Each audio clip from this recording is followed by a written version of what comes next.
Ready? Is that music too loud, first of all? La la la. Bubbly bubbly bee. I love the but it is not a speaking like a say 1 2 3 1 2 3 drink. 1 2 3 1 2 3 I love you. No, why would you say this? Good. You're getting feedback from Anna in the chat, but yes, I agree. It is good volume. Slay. Okay. That's a good volume. So, last game, all of you guys, lots of stuff happened. Oh yeah. Everything was crazy. I'm just going to run through it very fast. Janzia comes to Loran's shop and says she thinks there's poisons about. And she points the finger at Big Ed, the he-him lesbian, for providing potions tainted with something nefarious. Kev pledges his fealty to Alstaer. Alstaer asks who hurt Astra, and they make up a little sketchy sketch with Gerald. Loran has a look at it, and he's like, wow, that... Guys, sit down. That's Karul's partner. Everyone's like, what the fuck? That's crazy. And then Loran goes, no, really, look. And he makes this big illusion in which you can all see Karul and Droll having a little kiss session, which Loran walks in on, which is a snippet of his past. Alstaer is... Disgusting. Keep it to yourself. Alstaer is distressed and upset. Pico Taro has a mission for Bluey Sparks, asking Sparks to go to a jeweler called the Golden Goose to fix up a ring that he needs prepared. Sparks goes, does this, meets Gloris, who is lovely, and then is just pursued by the most horrific, brain-bending what-the-fuckery you can imagine. Is basically turned into a dragon for the briefest of moments, and then is snapped back to the real world without getting any answers and left confused. So, after that, of course, naturally, Karul is like, hey, Alstaer, I need some help.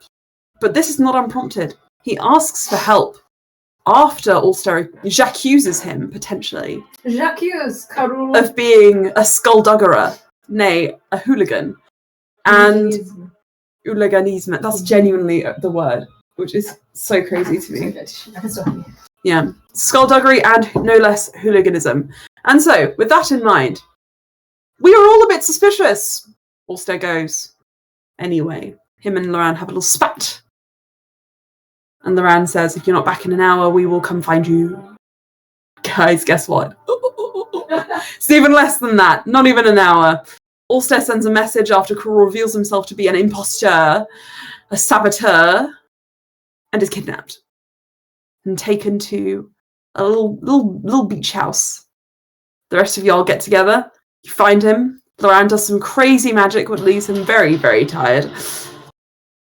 And you appear on the boat on the beach, ready to explore for Alstaer.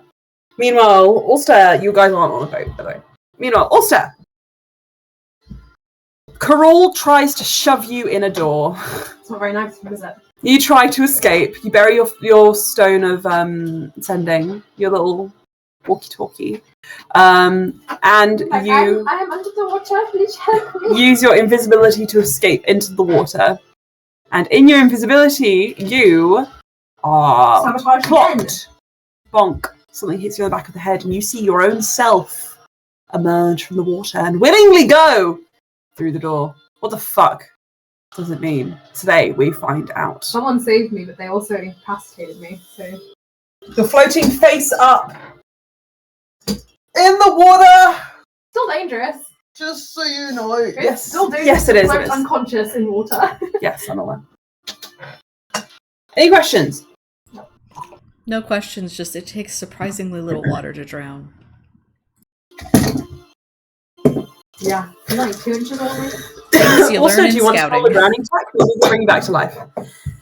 If you drown. Yeah, but also can't die again. He has other deaths to have. Mm-hmm. So true, besties. Alstaer. Yeah. Blah, blah, blah, blah. You feel yourself falling, drifting The water is cold, like fingers on your skin. And all of a sudden you feel your back hit something warm and soft. And you can't actually remember not being here. It feels like you've been here this whole time. I've always been here. And you all of a sudden open your eyes. You take a deep breath. Make a perception check.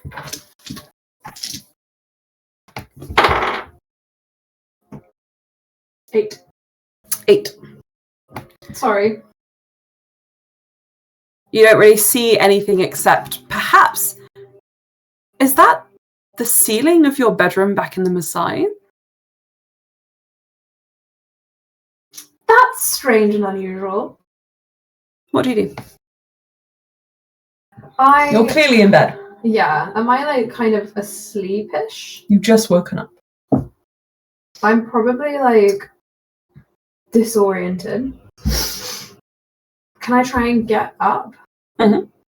Okay, I try and get up. You can sit up and you feel We've got the... some mad curls going on. I know. now. You feel the duvet... You feel the duvet slipping away from your skin. And as you move, you feel a warmth beside you. And you realise you're not alone in this bed. You look over and you see a well-muscled shoulder, a warm tan skin, a wash of red hair. Just turned away from you. Also asleep. I think I'm like, yeah, that makes sense. I will go to the bathroom if it's my room. Yeah, you can get up. You can go, wash your face, do whatever you need to do. When you look at yourself, you feel like you look odd, but then you're like, no, I don't. Because you realise your hair is different. And you aren't wearing any clothes except a very light pair of sleepies. Perhaps a duvet. To sort of drag around in like a little cloak. Okay. How am I the same age or? Yeah, roughly. Okay. Maybe a little older. Like more time has passed. Okay. Because if I don't know this is unusual, do I? I feel like this is normal, so I don't think to like pinch myself out of a dream or anything. No, it feels like you've woken up from a dream, if anything. And also when you fiddle with your sort of like hair and sort of flatten it, you feel and you notice something glittering on your ring finger, which looks to be an engagement ring. Is it a good engagement ring? Yeah, I mean, it's nice. It looks like it probably would have been a Dehane kind of family heirloom. I'm going to go back to the bed to look at her. I think I know who it is. I'm going to look at who it is. You go over, you just sit on the other side of the bed like... No, I'm going to roll them over. Okay, you go to the side of the bed, you sit, and then you sort of push them down. So you have your hands on their shoulders, and you see Saraza Dehane lying next to you. He groggily kind of opens one eye and just says, Alstaer? What's wrong? Saraza. Alstaer. I don't think this is weird at all. No. In fact, when he sees you, he kind of like lifts his hand to your face, runs his hand through your hair, and rolls you back over and snuggles you in the bed. I'm engaged, Saraza. It seems that way. Well, that's the end of the campaign, guys. I'm just gonna have to check out there. I don't think I can. Alstaer will be like, yeah, this is normal. As you kind of snuggle in a little bit and you close your eyes, the moment you kind of close your eyes again, you feel like you sort of blink out. And then there's a shift, and when you open your eyes next, the sun is much higher in the sky, the light is brighter, and Saraza is sat up and is lacing himself into his boots and trousers and things. Like, a lot of time has passed, maybe quite a few hours. Guys, sleep. I'm just going to change the music. It's not quite right. Very heroic. Yeah. This doesn't feel heroic. This is eerie. Yeah. This is the eerie playlist. I don't know how that got in there. Sarasa looks confused and says, "Do you have a temperature?" He puts his hand to your forehead. You did sleep. You slept well, I hope. Unless something is concerning you. Just a bit of a weird day, I think. He grimaces and says, well, I'm very, very aware of how weird this is. I don't necessarily want to be the centre of attention either. Centre of attention? The party. What party is that? His face freezes and then falls ever so slightly, and he says, I just feel really sleepy. Do you need me to call for someone? You seem disconnected. No, the party, yes. Do you have any idea of what I should wear to the party? Yes, and he gets up and he sort of starts pulling out the outfit that you had set aside, which you remember setting aside the other day. Oh, yeah. And as you, he helps you into it. Just very simple. You can get the impression that you should be wearing something more fashionable, more silky and extravagant, but you're matching Sarah's vibe a bit. I'm going to go to the wardrobe and start going through the clothes in there. Yeah, it's all quite simple, plain cotton. It's not quite what your mother used to dress you in. It's a little bit better than that, but it's very basic. And you just get a feeling like there's a little something missing. Right. Party. How long do we have?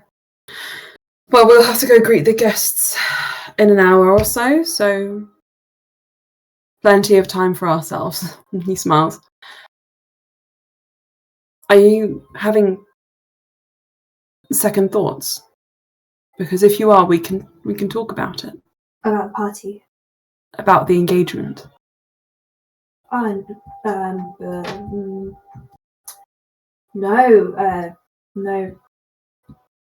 I'm not. Just feel a bit. You know when you wake up and you're not quite sure where you are? Yes, I do. I feel like I've had an extended version of that for a while. It's probably just a dream, Alstaer. Right, you need to hit me then. I really am not going to do that. That would be spousal abuse. Okay, you can pinch me. He pinches one of your cheeks. I don't wake up, do I? Nothing happens, yeah. So... Is it... He isn't coming, if that's what you're worried about. I made sure of that. Loram. I know you don't like him. I don't like Loram. You've said as much to me. Why don't I like Loram? Alstaer, I'm going to get you a physician. And he stands up. Something isn't right. Just wait for me, okay? I'll be right back. And don't move from the bed. Okay. And he gives you a kiss on the head and then heads out of the room, leaving you by yourself in there. I'm going to scramble around and try to understand what is going on in this room. Okay. I'm like, yeah, this makes sense, but wait, no, something's wrong. Something's out of place, and I'm going to look around everything. Make an investigation check.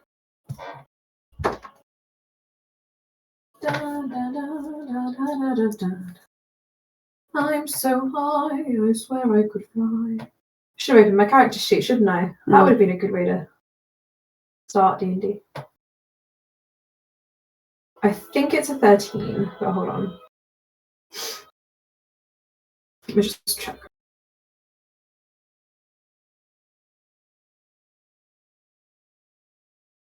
Investigation? Yeah. Yeah, it's a 13. 13. Okay. With a 13 then, I think you will sort of would head to your desk that's kind of built into the wardrobes in the bureau area first, and you just pull open all of the drawers and like start rifling through until you find your journal, which is something you can almost always trust. Yanks that out. And you flip it open to the first page. This is old now. It's much older than you remember it being. It's frayed at the edges. It's completely full. In fact, underneath this one, you see a fresher one, which is 2/3 full. Are there dates on the journal? Yeah. Yeah. Dated for about 4 years ago, maybe 5. Okay. But you can only really tell by how much time has passed from the dates, so it could be longer. And there is no mention of events that I find unusual. So do I find it all normal? Am I like, yeah, that I remember that? To an extent, yeah, I think so. Okay. You notice the Fang is there. The first person that you drew from that iteration is Saraza. Okay. The docs, you have drawings of Astra, you have drawings of Cass. Okay. Though the drawings of Cass are crude and there's only one, as if it's done in passing. And sort of scratched into the margins beside that is the beginnings of a profile with someone who looks like Saraza, which has been heavily erased and rubbed out. Okay, is there any mention of why I don't like Moran? I think that going through the journal, I assume you have diary entries, not just drawings. I think there are a few times where you write about him being arrogant, annoying, pushy, a drunkard, sleeps around, non-committer, all those sort of things. You find him irritating and he's inappropriate. He doesn't respect your boundaries with decorum and your family, that kind of thing. Interesting. He doesn't respect your relationship with Saraza. Seems to be the heart of it. How does he respect our relationship? You see notes about like how he tried to get me to sleep with him today again. He's so desperate. Okay. Or something like that. Okay, so Moran has been inappropriate. I will close the journal. It's more pathetic than anything else. Not like malicious. He's desperate. Okay. You get the impression. That makes sense. And then also goes and runs himself a very cold bath. Okay. You get in the bath and you roll your head back and you just close your eyes for a brief moment. You feel the water on you and you get this strange lurch, like something, like when when you're moving your muscles and you feel one of them kind of like tense up and quiver as if it's like about to rip. But you feel that through your chest for a brief moment as you close your eyes and you feel this water around you, the cold gripping you, and your eyes suddenly shoot open again and you are fully dressed. You're downstairs and Saraza has his hand on your waist and is supporting you whilst you greet guests. Beautifully adorned people, well dressed, all moving through the Maasai, the Ice Palace, smiling at you, eyeing Saraza curiously. You see 2 people you've not met before, who look to be Saraza and Loran's parents. But you have met them before. Yeah, definitely. Definitely. You don't see Loran. You see your own parents, stern as ever, and there's a moment where you feel shocked, like, and some strange, inexplicable upset and anger just filters through you, as if you're seeing the memory of something they did. But then you remember the last few days. They've been stressed. There's nothing to really report in that regard. I'm gonna get a drink, I think. Saraza says, Not Stir. that feeling, 100%. You promise this isn't about me? No, it's just It's not. I just I have some brain fuzzies. Okay. And as you head sort of through the rooms that have been set up for this party. 100% Aelin, that's so true. What? Do you want me to say what? I think it's pretty cool. He says getting blind manor vibes from the sequence. Oh my god. Isn't that cool? Yeah. Alright, yeah. I'm getting that too. You move through these rooms with this party Aww. that's been all set up. And you notice there are banners hanging around, one for each of the Messian tribes. There's even a coat of arms, which you can tell has been hastily put together to represent the Dehanes. And you remember, oh yes, because Saraza is appointed nobility. Because he's worked with so many royals. He's earned his place. He's earned his coat of arms. And you remember that being one of the reasons why your parents eventually acquiesced and let you get engaged. And with that memory comes a whole fresh wave of emotions, of memories of your friends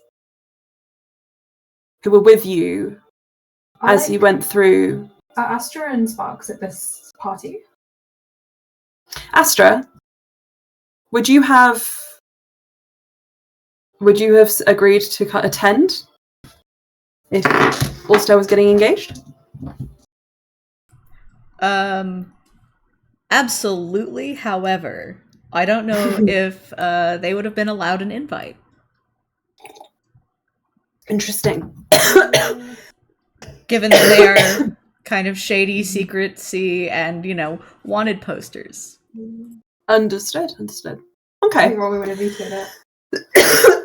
Hello, lad. You want to say hello? You can come say hello.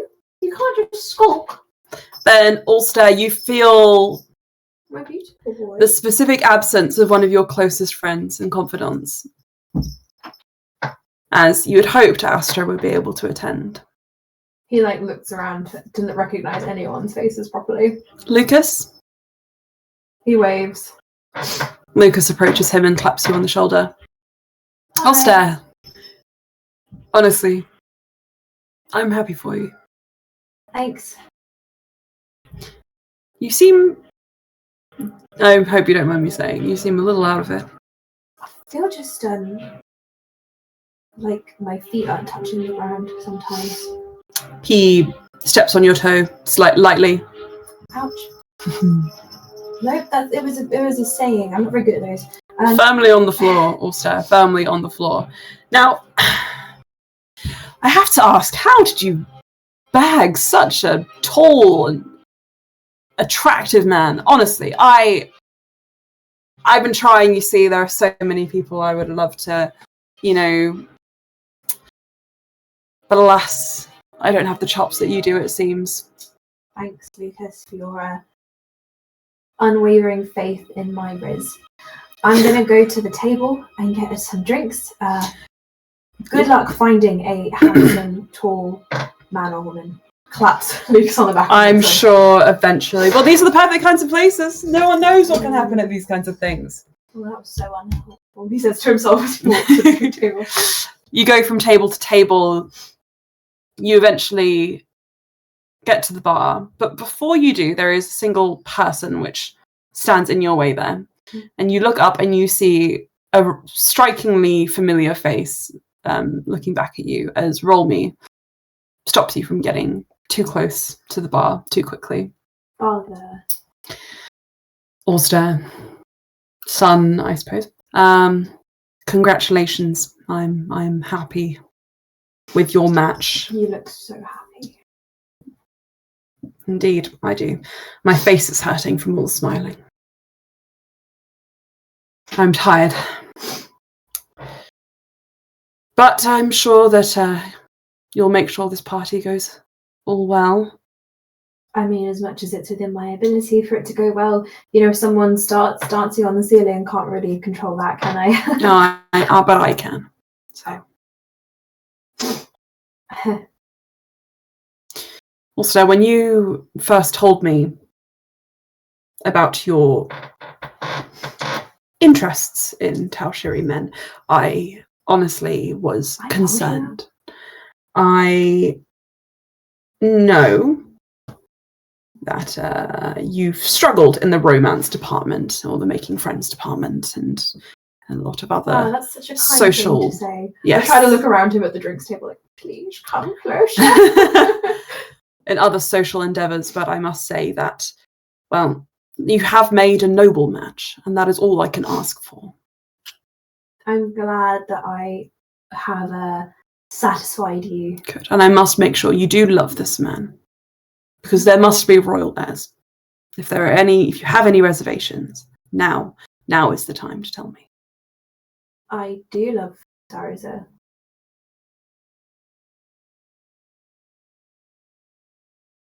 When I got married to your mother, I wasn't sure if I would be able to have children of my own. Well, you managed to make one, and then no others. So yes, no spares. So you're all my hopes rest on you. No pressure. And you see, I'm glad actually that I was able to have one healthy child who I could be proud of. So, Alstaer, I'm trying to say that despite your many faults in the social, because I'm also not good at those, I'm proud of you and how much you have done in the time that... Okay, you can have a drink now. And he leaves. I was just like, that was fucking weird, man. Speeches! Alstair's going to start mixing himself a very strong drink. Like, this will make everything feel fine. I just need a good tonic and gin and maybe some other things. Mm-hmm. When you drink it, you sort of tip it back and you close your eyes, just feeling the liquid kind of go down your throat, the cold fingers crawling down your throat like water seeping into your lungs, and you gasp and you open your eyes and there are 3 empty glasses in front of you. The party is in full swing and you feel dizzy. You feel like your eyes are blurring. And then you hear, interrupting the fanfare and the light dancing, trilling music that everyone is enjoying, a slam of the door opening, and more drunk than you, 2 figures stumbling through it. More drunk than I. More drunk than you. Oh my. Sorry, everybody. I got so carried over. Carried with the pre-drinks. Pardon. Where is my brother-in-law to be? Where is he? He looks around. I'm just gonna slowly sink down by the table. And with a... Because it's Loran, isn't it? It is Loran. With a scantily dressed woman who everybody in this party would recognise to be Lila, but none of you have actually met her yet. On his arm, Loran enters the... Oh, please don't. Party. And he... You can see Lala's outline behind you. Oh. You can tell from the moment he steps in that everyone is displeased that he is there. Sarza is gritting his teeth and the music has faltered and is only just getting back to a non-discordant kind of melody. And the ranger says, no, don't stop on my account. See, I'm here. The party may now continue. I'm surprised he started without me. No, Alstaer, where are you? Sarza! And he spots him. You look so pleased with yourself. Oh, look at you. And he goes over and he slaps his chest. Missed my invite. Let's see, our parents didn't.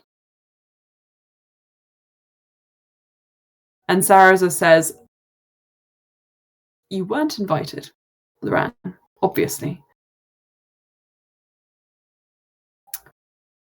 come with me. And he takes his arm, and he's very Strong hands. strong-handing him towards the door. And as he does, he crosses paths with you, Alstaer, and Loran manages to teleport out from his grip and in front of you. Ooh, such a lovely ring. He takes your hand and looks at it. Beautiful. As always. Hi, Adoran. Saraza comes up behind him and says, "What are you doing?" to Loran. And Loran just says, "I'm looking at Alstair's ring." "No, what are you doing here?" "Are you kidding? You invited our parents and you expected them not to tell me. Really, Saraza, you are ridiculous. I have every right to be here." "Don't I?" He looks over at you, Alstair. Am I right in saying that Alstair doesn't actually feel angry to see Loran? You tell me. If I'm still playing Alstair as Alstair, I think he's actually doesn't feel the anger he expects in this dream world. He's here. He's here and he's drunk. And he looks over at Lila. Saraza says, a woman of What's her name? that sort. What's her name? Loran says, "Lila. You brought Lila. Don't judge her too harshly. I was like her once. Still am, occasionally. For the right person." He winks at you, Alstair. Saraza surges forward. And it looks like he's about to hit him. What do you do? I will stop Saraza hitting Loran. Right. He chances a glance over at his parents. They are angry. Loran, please, just enjoy the party, but within reason. And please don't upset anyone too much. I can behave. And he picks up a drink from the bar. Thank you. It does appear to be Nevin, which he finishes in one very quick shot. Okay. Right. I know. Catch you later. He winks and then fades into the background. Alstair just leans back onto Saraza Saraza still feels angry and just seems to be radiating heat. Let's just take a moment to calm down.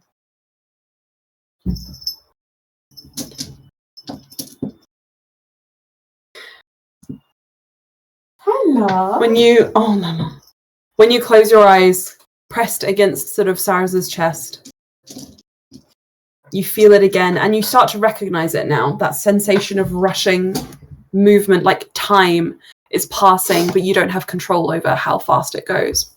And when you open your eyes, you're more tired than before. You've been dancing. The music has just come to an end of a refrain, and you're in the middle of the dance floor with Saraza's hands in yours, and people are applauding you.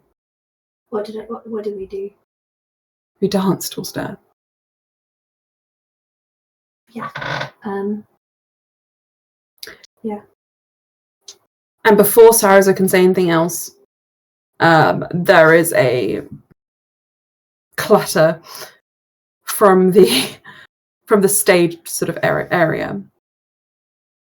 And with a sinking feeling in your stomach, you hear Loran raised voices arguing with Rolmy. And then No, calm down, Your Majesty. I know. And he gets his way up onto the stage. I know I arrived late, everyone, to this uproarious party. Top marks on the booze, by the way. And look, I missed out on giving my speech to the happy couple, you see. Aelin looks like I feel. Did we just miss the wedding? Sorry? Did we just miss the wedding? It's the engagement party. It's the engagement party. Okay. Oh my It's still the same night. And you see Loran. Deprived of the wedding. You see Loran shoot his hand up and a few sparks of fireworks emerge, and Rolmy specifically flinches and steps back. Ooh. Don't worry, Alstaer, it's all smoke and mirrors. Now, oh, sorry. Your Royal Highness. Now, everyone, I am so honoured to be here tonight to celebrate my big brother. My brother. Saraza. What a man. Give it up for him, everyone. And he starts clapping. Tough crowd. And Also, but like, people, 2 claps and then stop. a few people give 1 or 2 claps after you. And he picks up another, what seems to be full glass of Nevin, and says, "Toast to the happy couple." And takes a drink. Some people drink. You know, I am so happy for him, really. He finally bagged a royal. You know what I say? 3rd time's a charm. And, like, Alstaer, my dearest friend, nay, my family, I want you to know that my brother, despite his polyamorous tendencies, is quite the prude. So if you do find yourself disappointed on your wedding night, my bedroom door will be right open wide. And then you just see him get absolutely smashed in the face by Saraza, who you've let go of at some point and has approached the stage. May I approach the bitch? May I approach the bitch? And you see a thick and heavy, like, rush of red pour out of Loran's nose as Saraza goes in for a second punch. Do you do anything? I think Alstaer is really upset. Mm-hmm. He somehow doesn't like seeing Loran bleeding. Mm-hmm. So I think You're going to love the moment when he vomits on the stage in 3 lines' time. I think he can't move. I think he's just watching this happen as if he is watching a movie.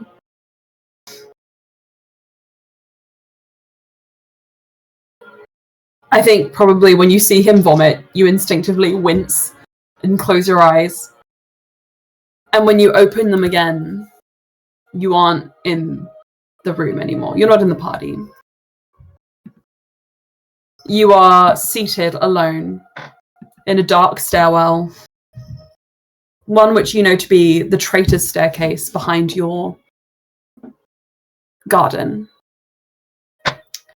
One which really only you know about.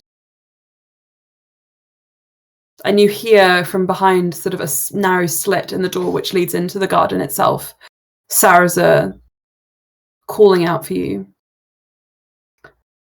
Alstaer, please, I'm sorry if me hitting him upset you. I didn't think. We can have a smaller party, just us.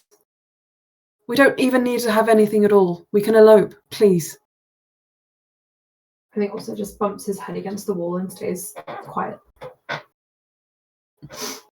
His voice is joined by a guard or 2, but then Saraza eventually gives up and checks the rest of the castle for you, leaving you alone in this dark room.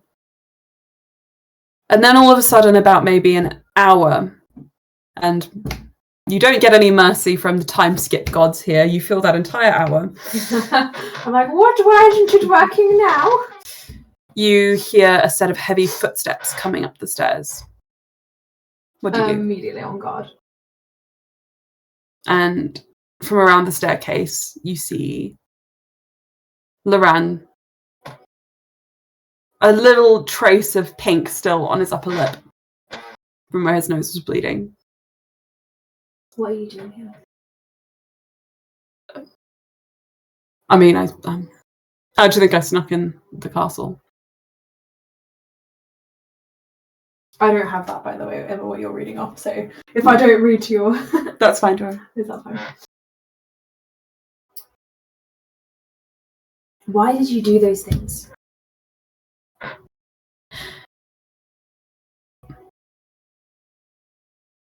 I don't know. Alstaer, I don't know. You don't know.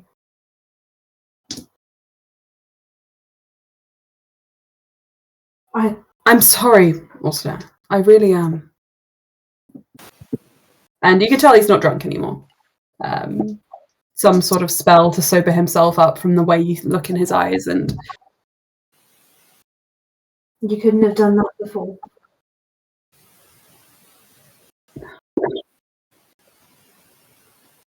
I didn't think I wanted to then. Alstaer, I know this means nothing to either of you. But I'm going. You'll never have to think of me again. Tonight, I wanted to make it easier for you both. Easier for me to break away. And he waves his hand at you, just so hate me. Please, I implore you to. I free you from any delusions of familial obligation you may have had until now. Also, will grab Lauren's hand and kind of like push him back, so he kind of stumbles on the stairs. Wait! And he sort of tries to catch himself against the wall. You don't get to say those things. You come in here, you say those things about me and about Sarza, and then you think you can just walk away and give yourself a clean slate. It's not for me, it's for you. That's not how this works. Then how does this work, Alstaer? What do you want from me? What did you want tonight? What did you intend from coming in here with Lila, not upsetting my parents, saying those things about me? How do you think Sarza feels? How do you think everyone in that room felt? You cast my name into question. How did I do that? Why do you...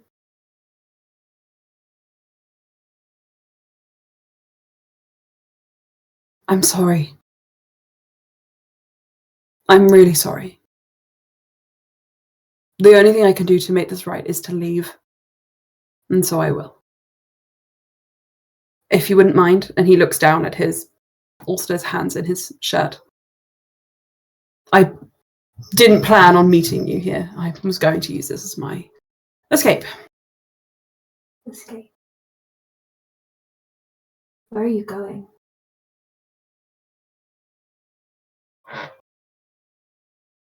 Somewhere very far away, where I can suffer quietly. Also doesn't let go of him. I think he kind of freezes in place. Please let go of me.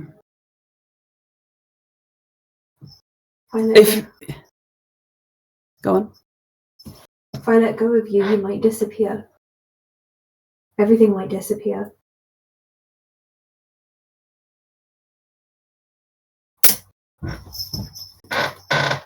Alstair, if you don't let go of me, I think you mean something more about it. So please let go. He kind of takes Lauren's face and looks into his eyes. Do you feel like things are a bit strange? Like you're falling asleep and you're moving through the sleep and nothing quite is the same when you wake up?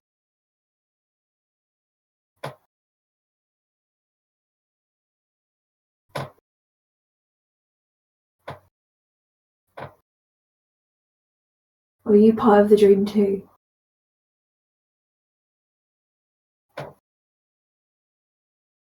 Alstaer.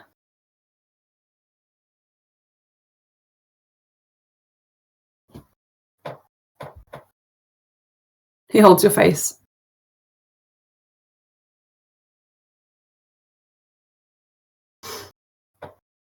And he'll kiss you if you let him. Also will allow it, because I think he's in a state of hysteria.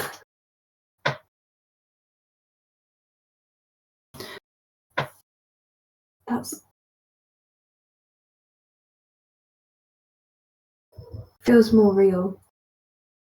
And he'll kiss him again. Okay. I'm going to fade here. And fade into Sparks. Astra. Ooh. I think that's a good place to pause. Goodbye! You're still unconscious in water. Goodbye! Whee! Okay. So, That wasn't weird or anything. what's weirder? That sequence or Bluey turning into a dragon and talking to shadows? Alstair's thing, definitely. That's I was gonna say, I was like, Sparks' thing was weird, but that was just a mindfuck, you know? I'm just gonna go to the loo. You guys are walking through the sand. It's sort of melting under your feet. It's uncomfortable. It's seeping into your shoes. And Loran is leading you. Astra, which way from here? I'm not very good at geography. I feel like Astra And is Astra, more you've been triangulating the coastline. like down on like hands and knees trying to search for any sort of sign of Alstaer. Like very like heavily cloaked because I assume that the sun's out and Yep. We've been at this for hours. We have to be close now.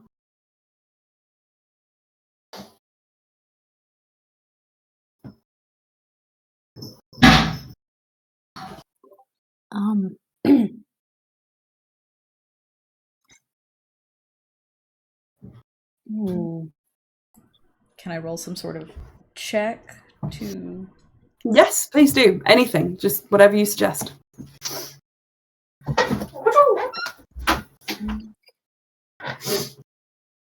Can I roll a nature check So, Nature, yeah. to see if like I'm in the right zone that I was informed about? Mm-hmm. I guess I'd like to perceive after that. Yep.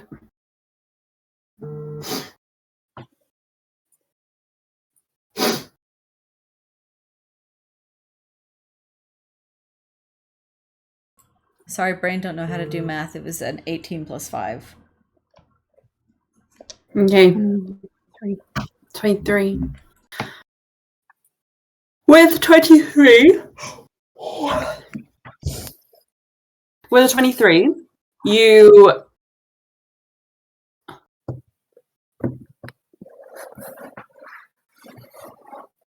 peer kind of into this memory of yours, trying mentally to match up any of the landmarks that Alstair described. And about 500 feet away, sort of more towards the open ocean rather than inland, you do sort of see a flock of what would appear to be like gulls or albatrosses or something like that, some sort of bird, which are sort of like squawking and pecking towards a large sort of like rocky area.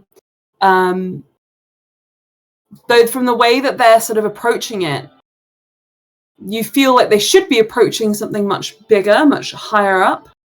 And then within about a second of seeing this swarm, they vanish just in midair.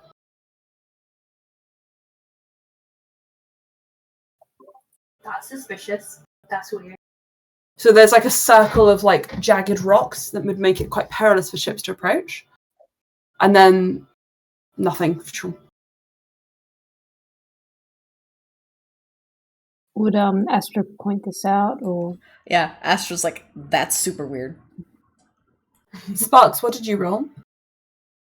I haven't.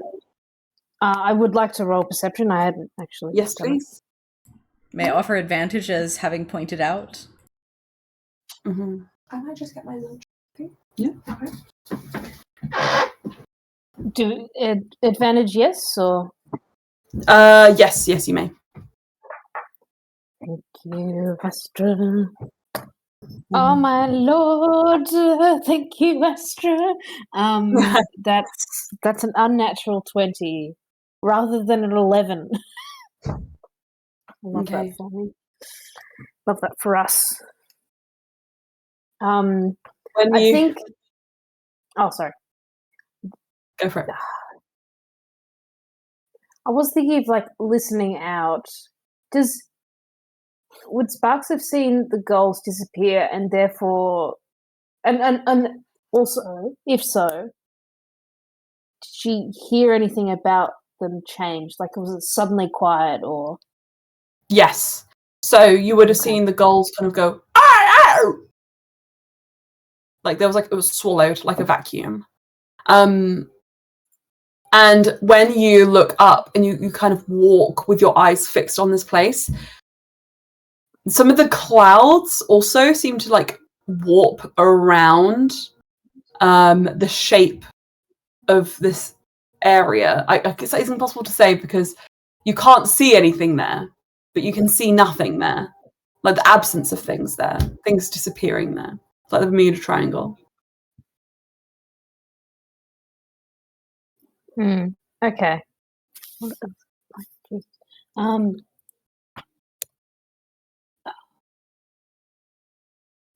Do you think of perhaps detect magic, but this shape of nothing, does it seem at all close, or is it just like way too hard to tell? It's 500 feet away or so into the Okay. water. Okay.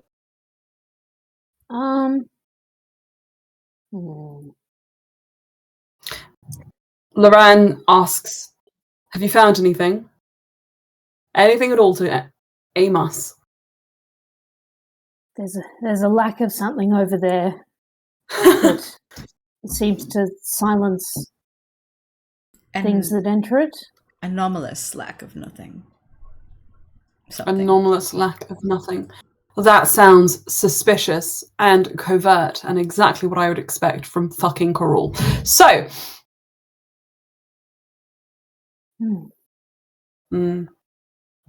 right. Loran looks at his feet, looks at the water and goes, "Swimming. Not for me." With my armor gone, I could help a few of you. Well, I think I could help both of you. All aboard the Beauty Express. What's your armor again? So because like her armor got damaged in the last fight, so I think she would have taken it off, and therefore it is. She's now at like a armor class 14. That armor's like 55 pounds, so she's without that. Okay, let me just check. She'd be more adept at swimming. Amazing. I haven't removed it from my D&D Beyond inventory because then I worry that I'd forget. If I got it repaired, then I don't know. But like, I'm carrying like 80 something pounds. Yep. I can do. I'm up to- just checking his character sheet to see if there's something I can do.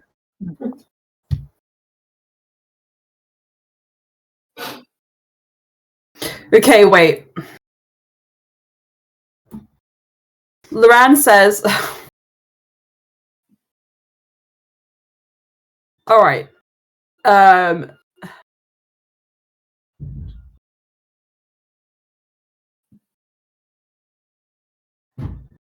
The only thing that I can do to assist you, Bluey, is this. I can make you a magical disc because I don't have my carpet because I'm stupid. And I will have to swim. It was pretty stupid. There is nothing I can do except I must swim. Otherwise it will not move. Okay. You see my issue.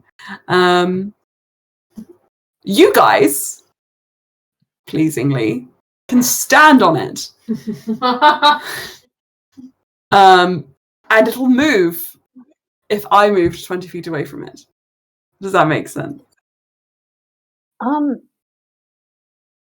How about So you if stand on the you could disc figure and I'll out a swim? better plan than that, because I don't want to swim 500 feet, for I will die. It's not that far. I will die if I have to exert myself for longer than 10 minutes. Loran, I think I could swim if you wanted to stand on the disc. No, but I have to be on top. You have to swim whilst carrying me, or whilst pulling me. You can't be on the disc? Nope, I have to be moving, otherwise it doesn't move. Really? Yeah, Oh. you can't will it to move, you have to be moving. Can't you just tie a rope around and like pull it? I have rope. Can't hang pull on, the do I have rope? discs. Who are you? You're not here. Right, okay, this is a stupid idea. I'm going to go find a boat, and Bluey is going to row us there. He starts stalking off, like, upset towards inland. Will we put off swimming along the Alstaers in danger of our own?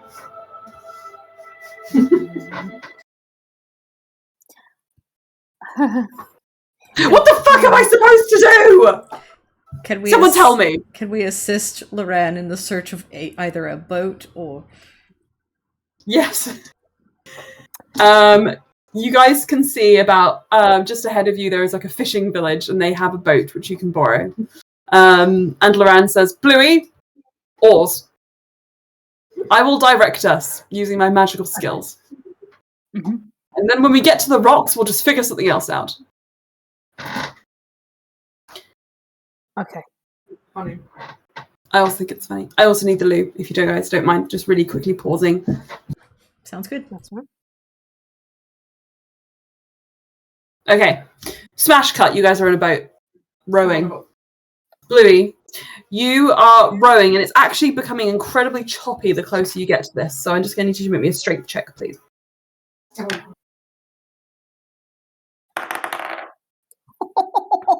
Oh, boys. That's a 22. Nice. Very good, very good. Why am I rolling so well these last two games? That's fucked up. Something bad's about to happen to me.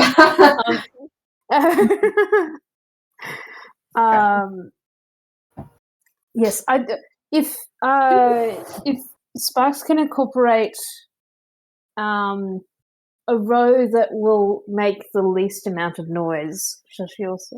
I don't know. That's what she would like to do, but maybe that would. I'm happy to roll for something else, or yeah. You guys are sneaking up like Gollum and the Hobbit. For sure. You guys row, and when you eventually do hit those rocks, all of a sudden this illusion you kind of have been seeing shatters, and you are confronted with this huge, like, kind of rocky island, which doesn't really have any flat surface, but instead has like sort of pillars of rock that just sort of jut out of the ocean itself. And these rocks that you could see act as a sort of deterrent. And when you do beach up onto them, it's quite hard and it's quite fast. I need you both to make me dexterity saving throws.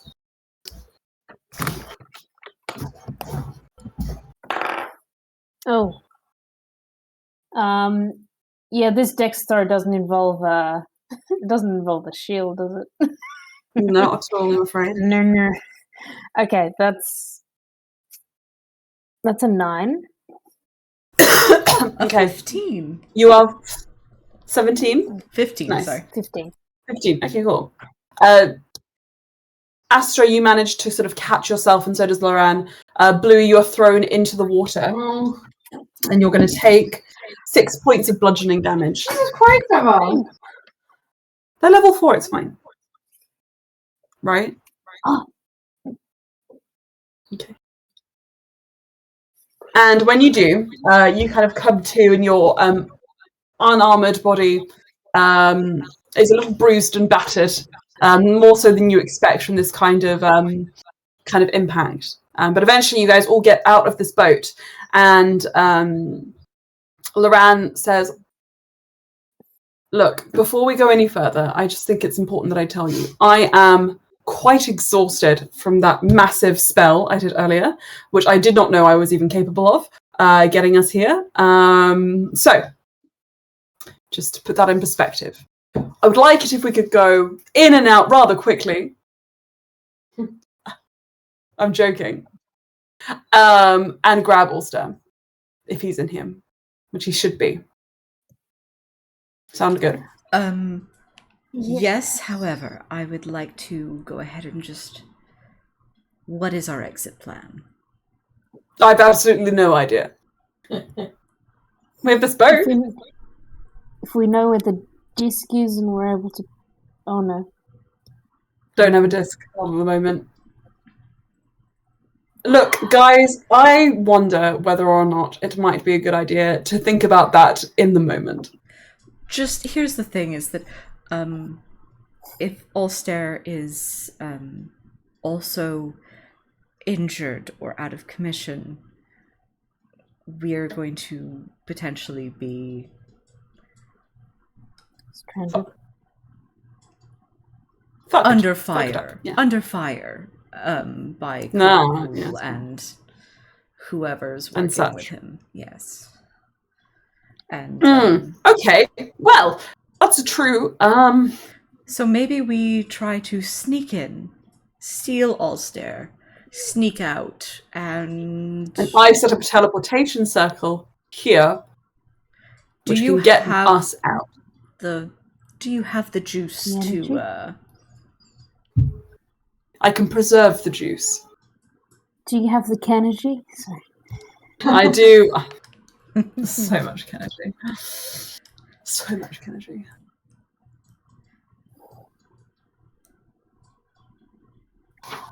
I can get us back with Alstaer. Okay.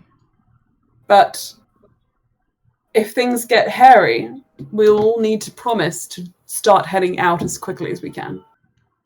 Mm-hmm. Yes. Yep. I have something on hand that might help momentarily if they are still there and we need to jet. Sparks is referring to the dust of sneezing and choking. Slow. She would hold it out and be like, "Don't get too close because you might." That was sneeze such and an choke. old reference, Jet. Oh. Cute. I wanted you all to appreciate it. Yeah, Jet. Um, So. Oh, I can hear an echo. I am hugely echoing. On you, Anna. Oh, are you? CUNY. Oh, and not anymore. No, it's fine now. Fine now. Okay, cool. Never mind. Right, so you guys wait for 10 minutes whilst Loran sets up a teleportation circle. And he also spends another 10 minutes, if you'll allow him, setting up a glyph of warding with the trigger of, once used, explode to destroy the teleportation circle. And now he turns around and claps his hands. Entrance plan. Okay, I've got 4 javelins. Well, those will make a hole. Could they at all be used to? At how high is whatever the scale of this. Shoot bit an of rock. arrow through the window with a message for her. Yeah, shoot an arrow at my daughter. No, thank you. D&D movie, guys. If you haven't watched it, watch it again. Hello, babes. Sorry. What is the 4 javelins? If they were evenly spaced and we had some rope and we sort of looped it on them, how many feet apart would they be vertically? Like, how big is this? You guys can get in. You can see from where you're standing 2 entrance points. There seems to be a small sandy beach, which has an actual front door. Terrifying. Or you can see there is a sort of like stony balcony sort of looking thing, which actually looks like it's recently been crumbled or crushed or destroyed somehow. The dust is still settling and the rocks are still kind of like scattering across the cliff face. Yes. I would like to do an investigation around that area. Yes. Because, if there was a struggle, that could indicate that there is something else left behind. Indeed.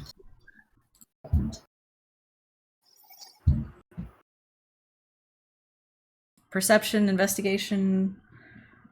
Whatever you prefer. Investigation might be more pertinent, considering you've already seen this.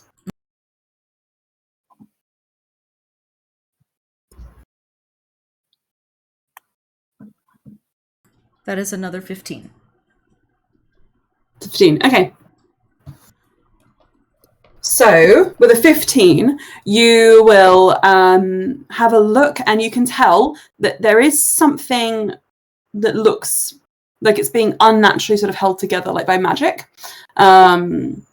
A small area of stone that has been morphed, which hasn't been damaged by the surrounding fight.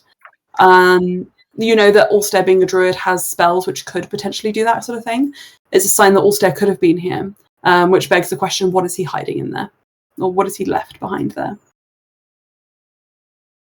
Oh. What are you seeing, Astra? Astra does point it out to the group. This smells like it could be his magic.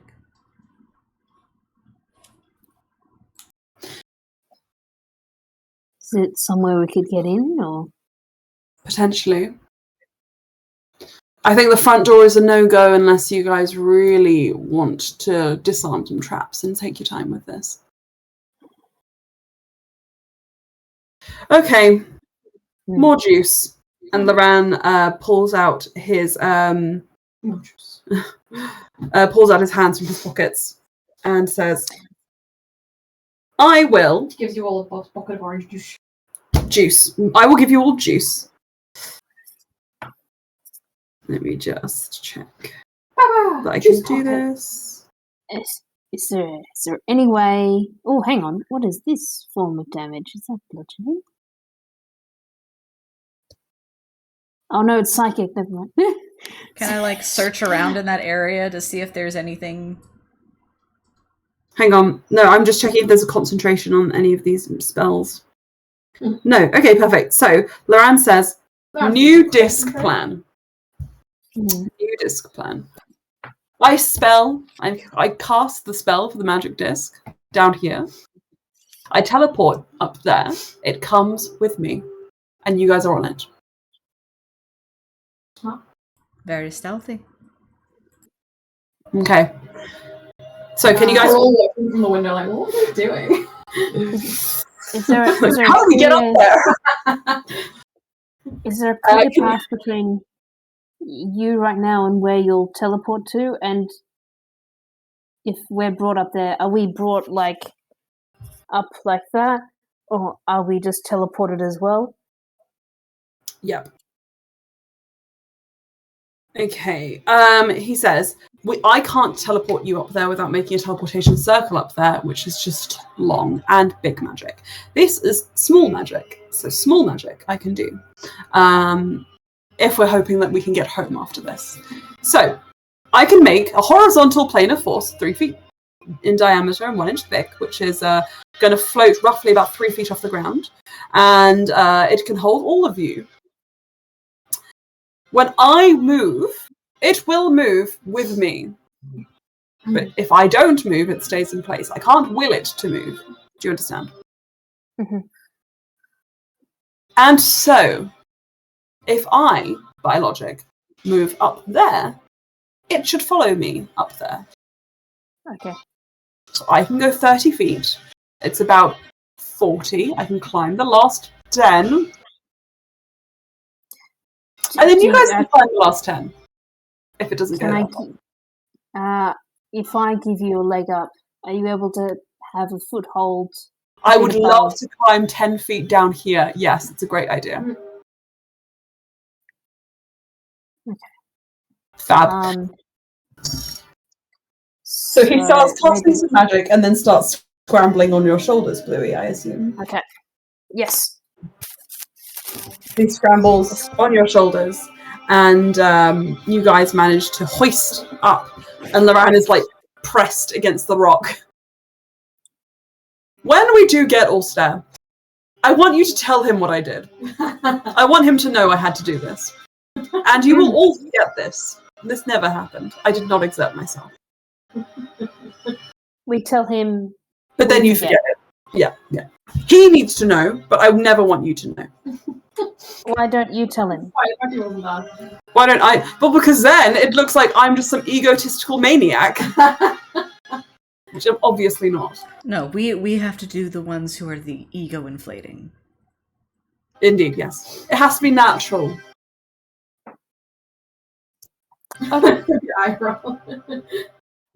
Right. Get on that disc. When Sparks gets on the disc, I think she would have shield out, longsword out, and be like ready to move forward. Yeah. Understood. Okay. So. Okay. You guys, you basically have to hug each other to stay on this disc without falling off of it. And Loran is like, peace, and teleports up to this rocky outcrop. And then, slowly but surely, your disc begins to go and move across the sloping sort of surface of this rock, like a lift. Karul watching you guys like leisurely lift up into his hands.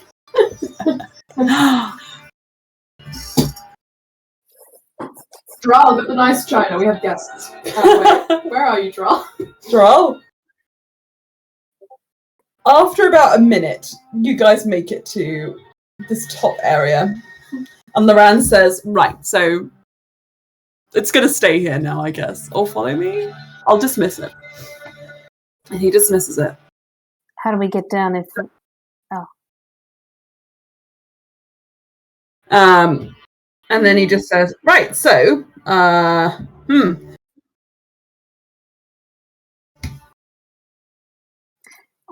Let's get it. Can we see the morphed stone very clearly? Yeah. You can, yeah. Going up to it, does it look at all brittle? That remains to be seen. I don't want to make a noise, that's all. Could Bluey and Astra do a joint investigation? Yep. I would like to. As in, we both roll? You may, yeah. Okay. 18 this time. 18, cool. 11. This is the kind of thing where you're going to have to poke and prod it and potentially punch it to get in more information. You can only get so much by just looking. So you look at it and think, that is rock that is not naturally formed. Someone's going to have to do something. Can Somebody Astra, do something. using that roll, kind of pinpoint like a good place to like have Bluey just like pummel it with like the hilt of her sword? Yeah, you notice that there's a part which looks a bit weaker, Bluey. Would you want to make a strength check and see if you can break it open? Okay. Maybe. Would a sword be quieter, or would a shield be? Up to you. I can't make those I think choices. they're both quite noisy. They are both quite noisy, aren't they? It's a We could put like a piece of 6. cloth there to like dampen that sound, though. Up to you. That was a 6 on strength. I've already rolled it. I have a feeling he knows you're coming. That's just my impression, though. Loran is kind of leaning against the wall, like, Sparks, are you supposed to be, like, strong? Oh, You can go again.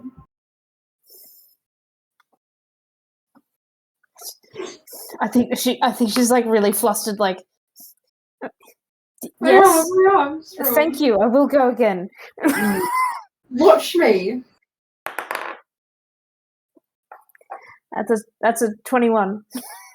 21, okay. That round.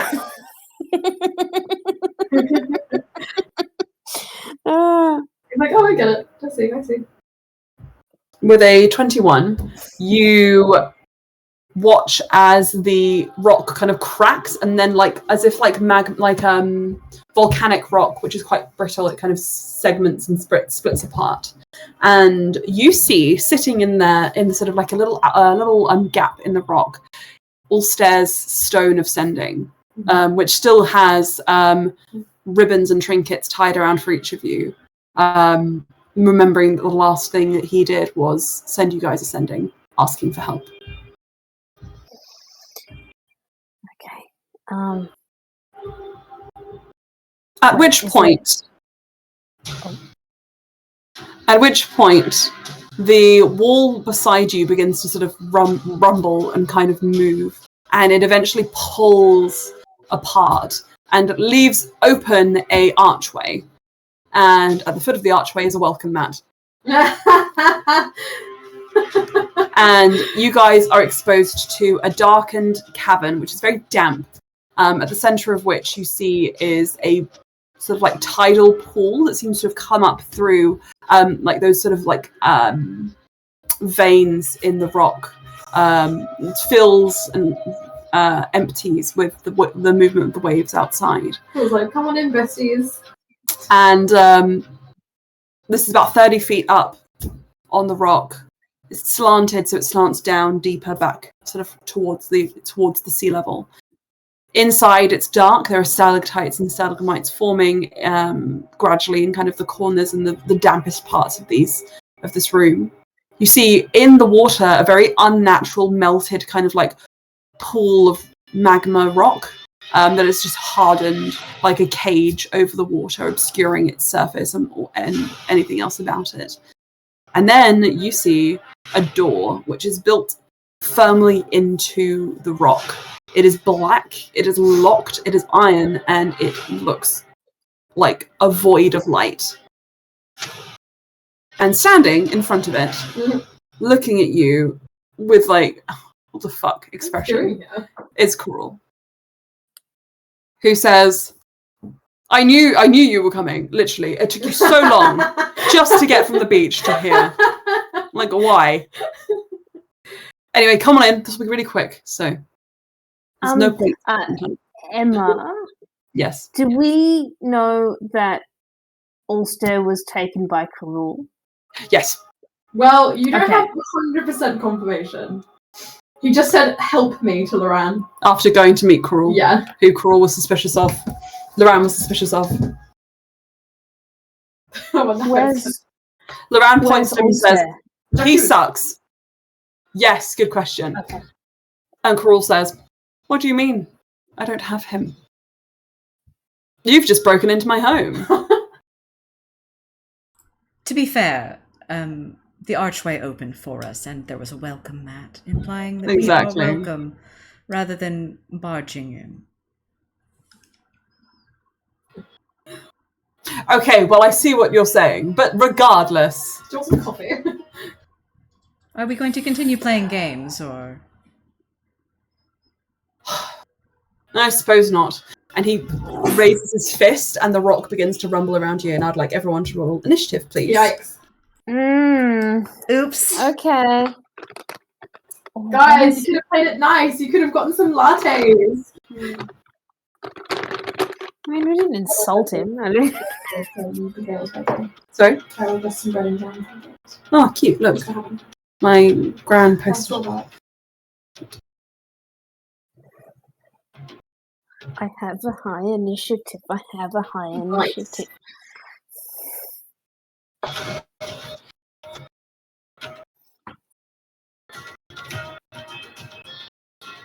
You what, sorry?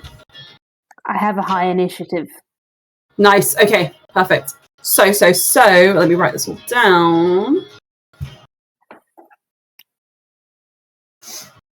I'll take initiatives, please. 25 to 20. 21. Bluey sparks. Okay, 20 to 15. 17. 17. You guys are going one after the other.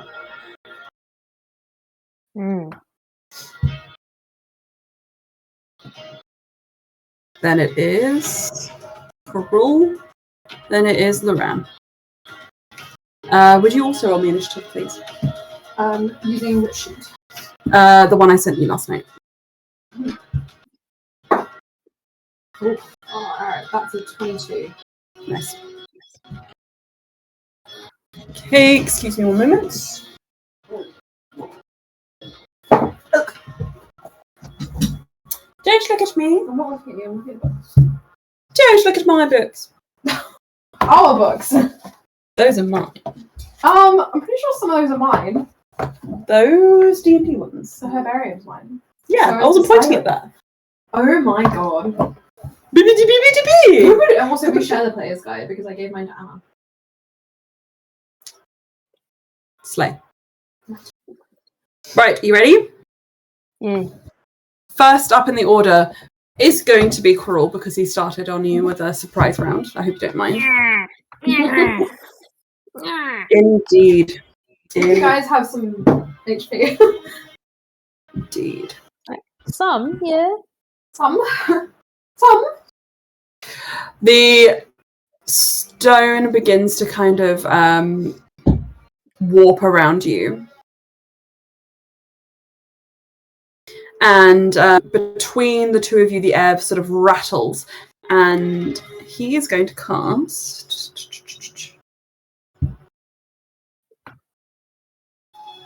Oh, we even have a glass ready. Oh, really? How's that possible? D&D then.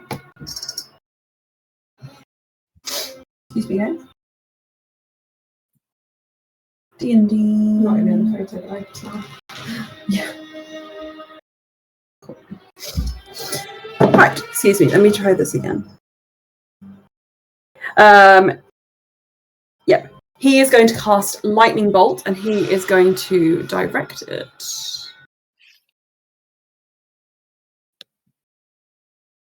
Oh, sorry, my D&D Beyond is really slow. I'm going to try use Roll20 instead. Oh damn! I hope he doesn't direct lightning bolt at Bluey Sparks. I think he's going to direct it at Loran. I hope you don't mind. Fuck. Okay, right. Yep.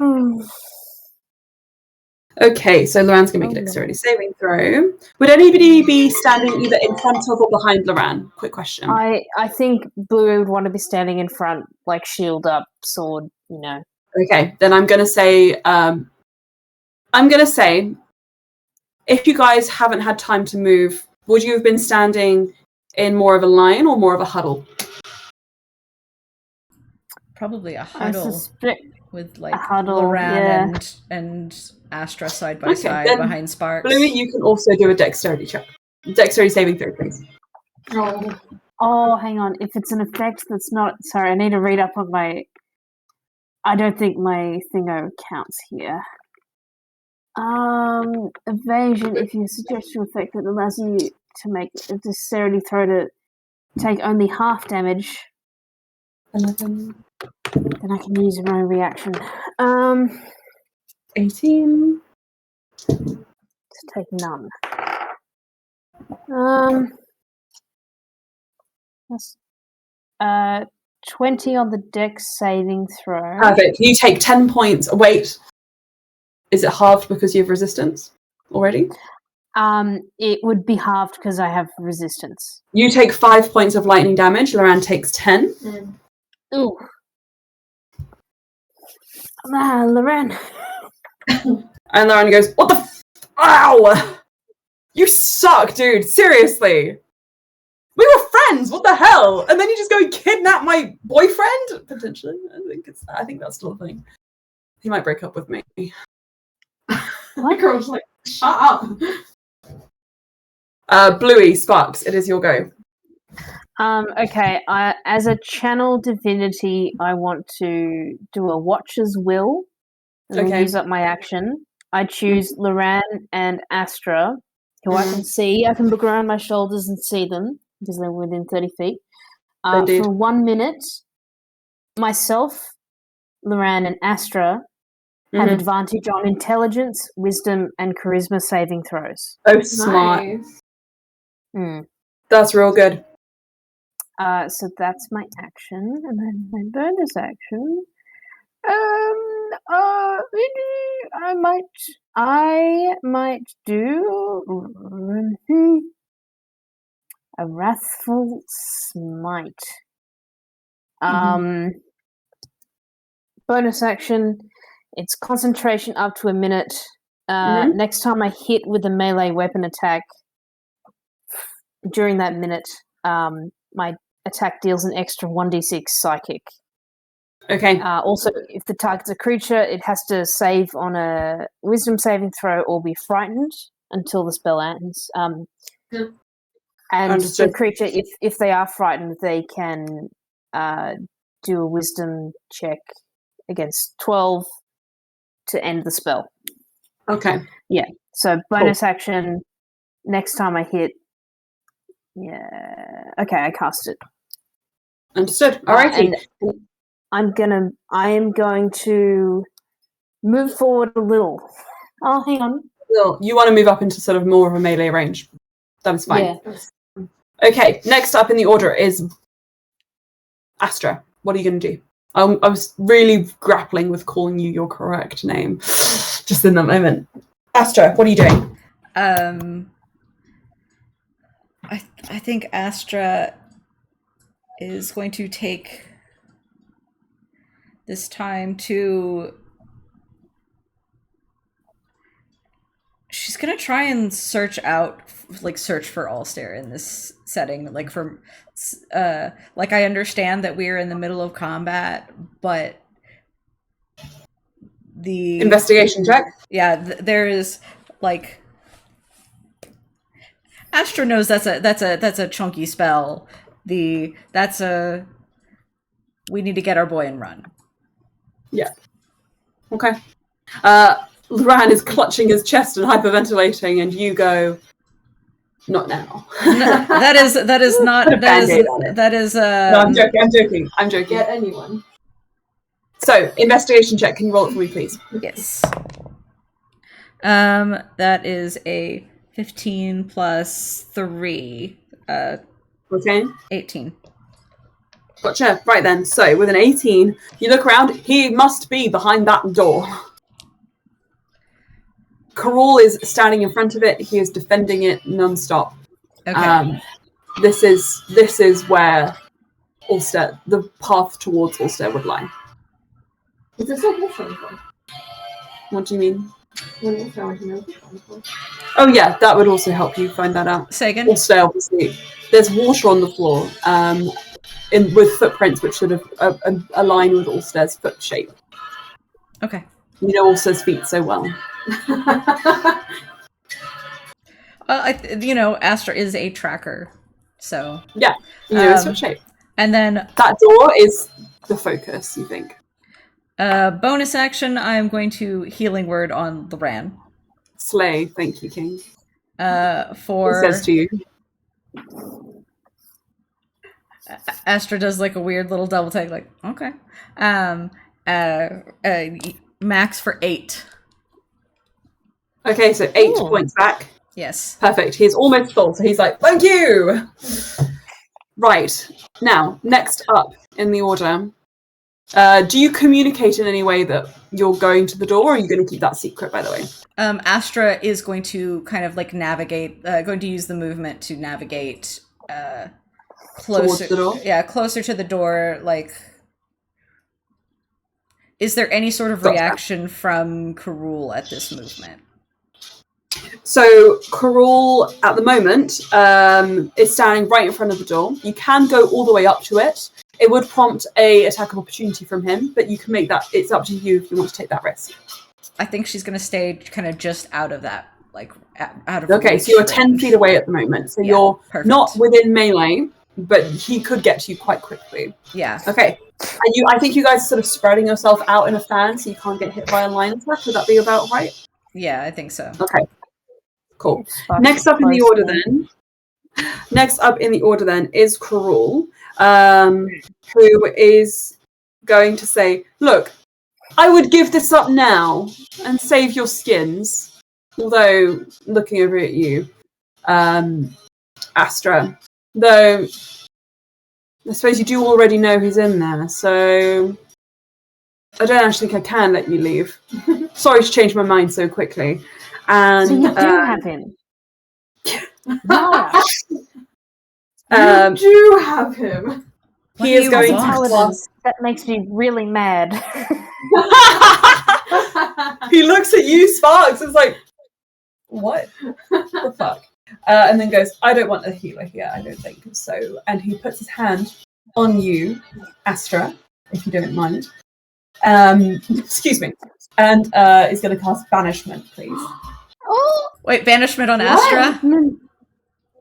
Yes. That's shit, you, man. You have if you would you would you if you ever had can you please make me it's a charisma saving throw, and I have advantage on it because Bluey. Thank you so much. I also have come on +7, and I'm terrified.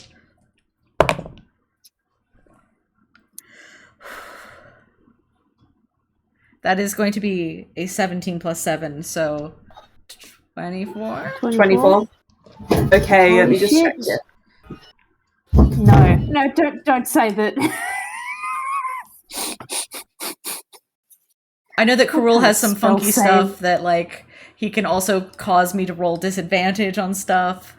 No, that's fine. That would have made it. I'm going to tell you this instead. The spell fails and it doesn't send you anywhere, but you feel.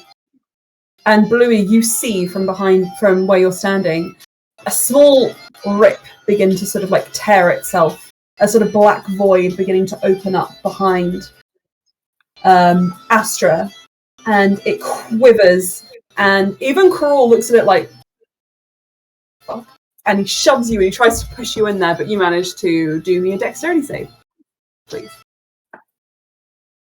That's something you can't save on, I'm sorry. With advantage. That's a 14. 13. 14. Alright. I'm going to make this a contest compared to... Because this isn't necessarily something he can control. You're going to take...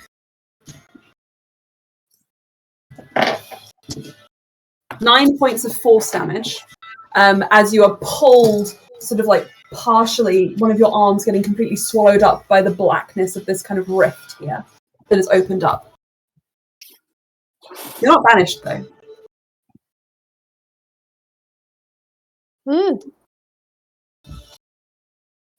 Okay. Next up in the order is going to be Loran, who, seeing all this happen, is going to also join you by the door, Astra and Sparks, knowing that he is occupied with what did you order? Ice chocolate. Oh, I want an ice chocolate. You have no money. I do right now. Why not? You didn't ask me. I'm Sorry, I'll ask you next time. You always tell me not to ask you because it encourages you to spend money. What did I miss?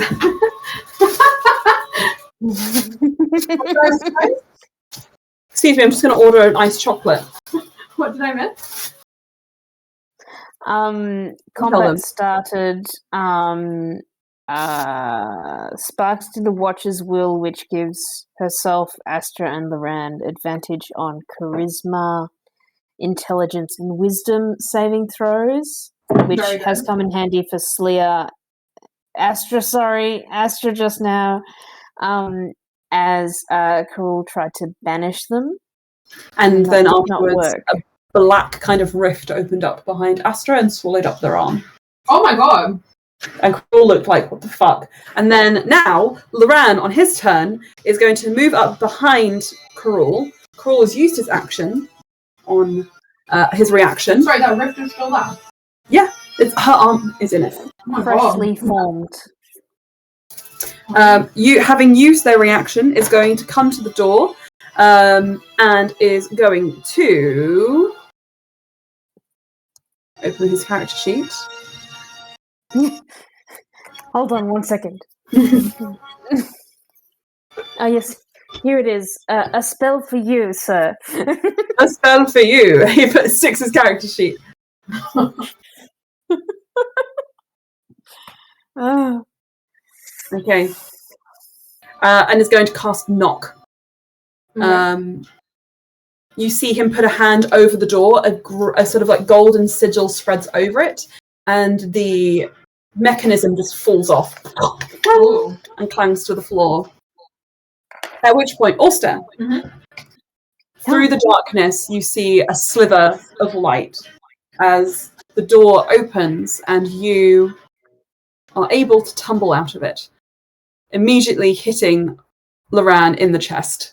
And he holds you very tightly, and he pulls your face up and says, Alstaer. Can you just mute him? Yeah.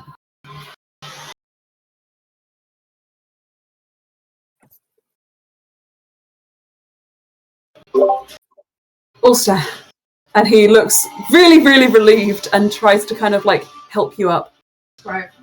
Alstaer looks at Loran like, oh, and then straightens up, brushes himself off.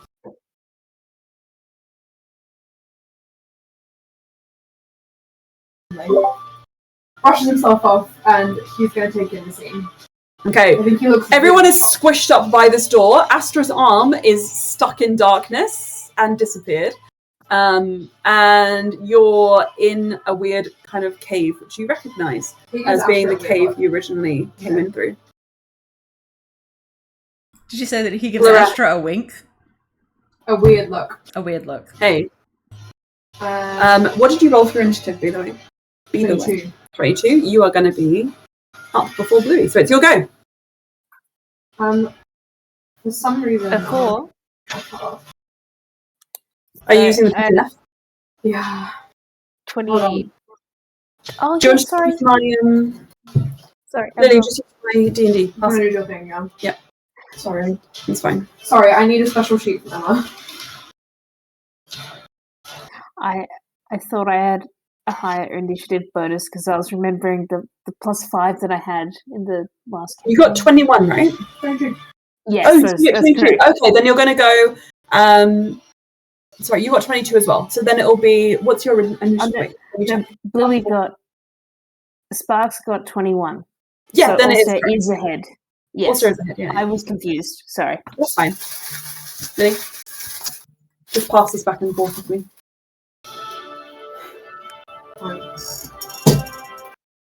We've gone prepared though, so it's still in one. Okay, it's your go. What do you do? Everyone is gathered around this door. It's kind of crazy. I think he looks at Karul. And he's gonna pass.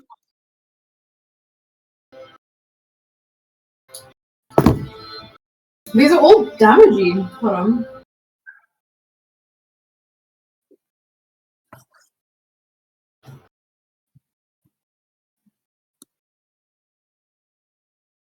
Sorry, these are all damaging, so I need to just look at them. You can also use non-lethal damage with weapons if you want to. You can also use inspirations. He's going to cast Bane on Karul. Okay, cool, perfect. So, First level. right. That is going to be a 13. That meets it, beats that. I'm sorry, honey. Alas, that was a really shitty roll, but it wasn't shitty enough. Enough for me. Karul has this weird headache, and he kind of holds his head and he goes, ah! Since when? Also kind of crouches down. And holds his hand. And he shakes his head and he steps back and he goes, no. I did not get this close to fail now. Sparks, it is your go. Oi, eyes back here, you liar! And she's gonna hit with a longsword. A longsword. Okay, you go give him a big slice on the back. Please tell me about that. To hit, that is an unnatural 20. Ah! Ow! What the fudge? Okay, slashing. That's a 5, but then psychic is 3. So in total, 8 damage, 5 slashing, 3 psychic. Okay. So 8 in total. He, you sort of see him kind of recoil back, and the sword grazes his upper chest, and it starts bleeding. It looks much worse than it is. But then he gets a hit by a boom, like a pulse, and he stumbles back, and he holds his head as if he's getting a splitting headache, and he looks at you with hatred. And so, please, can he roll a wisdom saving throw? 16 plus 6, 22. It's a bit more. Yeah, he makes it. That's good on him. I don't think even with frightened. the Bane it would work. The Bane isn't active because he saved. Okay. Yeah, unfortunately. Well, so that's her action. Mm-hmm. Now that she's seen Alstaer come out of the door, I think she will move to between Alstaer and Karul. Okay. And sort of shield out. I think she'll move to within 5 feet of Alstaer and be like, "It's so good to see you." You can have a response if you like. He will clap Sparks on the shoulder. He won't say anything just yet. Okay. So, you clap Sparks on the shoulder, and then next up in the order we have Astra. Astra would like to pull out of this rift. I would like to be out. Okay, of this make me a rift, strength please. saving throw.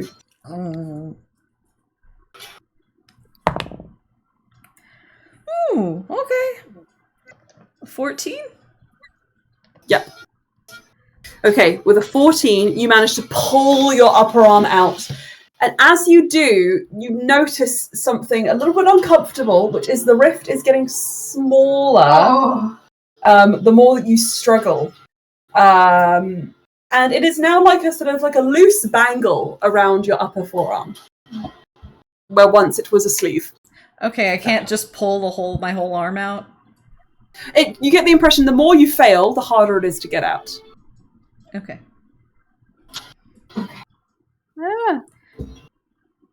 You still have a bonus action. I mean, can I use the bonus action to attempt to use my move, bonus action and movement to try and just You only get one sort of touch chance to escape per round. Okay. But if you do try to move anywhere, you would that would be kind of counted in your original strength saving throw. Okay. Saying that you kind of can't. But you can maneuver yourself within your very limited mobility. Like you can try and crouch close down to the ground. There is a sort of like it's not completely static. You have about a 5-foot range of wiggle room. Okay, I have a weird question. Yes. Can I try and look in the hole? You can always try and look in the hole in this game. Oh, Emma. So you kind of peer in, and Astra, when you peer in, you see darkness filled with stars, shadows which look like they are massive, moving through the sky. Mates.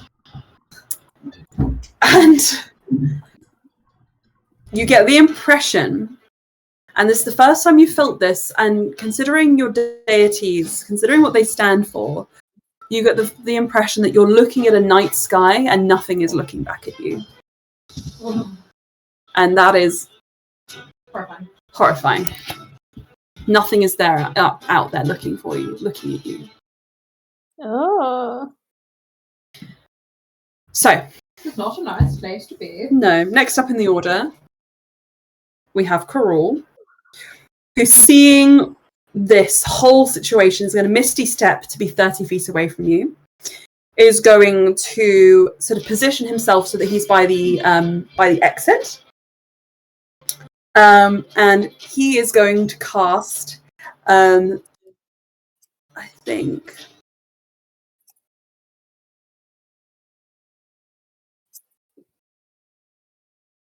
yeah, he's going to cast Wall of Force. No, actually, he's going to do a cantrip, because these cantrips are pretty good. So, he is going to cast Firebolt, and he is going to throw that towards... Yeah. He's going to throw that towards Bluey. Mm-hmm. Considering you just attacked him, you were able to hit him, and he thinks that if it came down to a fight, he'd rather fight another spellcaster than someone with brute force. So, Bluey Sparks, I would like you. Yes. Does this target only me? Yes. I'm adding another +2 to my dex saving throw then. Oh, cool. Okay. But unfortunately, I think it is I think I have to make a ranged spell attack, I'm afraid. So you don't. It wouldn't account. It wouldn't. Yeah. Very cool. Okay, never mind. That's going to be 19. Yeah, that hits. Plus 9. So yeah. Unfortunately, I think that's going to hit you, and that's going to be 2d10. Oh, hi. Hello. 4. You take 9 points of fire damage. And are you carrying anything flammable? Oh, excuse me, no. You can't be carrying it. Never mind. There is a sort of like a lick of flame which sticks to the ground, but the water sort of begins to fizzle and it evaporates and kills the flame. Okay. You are burned! You've got a big, nice scorch hole in the front of your shirt. In a conveniently modest location. And... Oh, it doesn't create any boob window or something. You can have like a tummy window. A tummy window, okay. Tummy window. That. Gonna sneeze now. Oh. You are not nice. Bless you. Thank you. Nice. So, from his new distance, he sends that flame at you. How are you looking, Sparks? 24 out of 44. Okay, right. So that's a lot of hit points. So next up in the order is going to be Loran, and Loran is going to grab Alstaer, Also, Loran is going to grab you by the hand and just say, options. We can get out, or we can throw him in there and stop him following us. What do you think? Alstaer will squeeze Loran's hand and just say, trust me. Okay. Sure. And then on Loran's go, he is going to rush over towards Karul. He is going to cast a spell. Sorry, I don't have the iPad, so I've got to Google. Oh, here you go. No, it's fine. There you go. Thank you. Cool.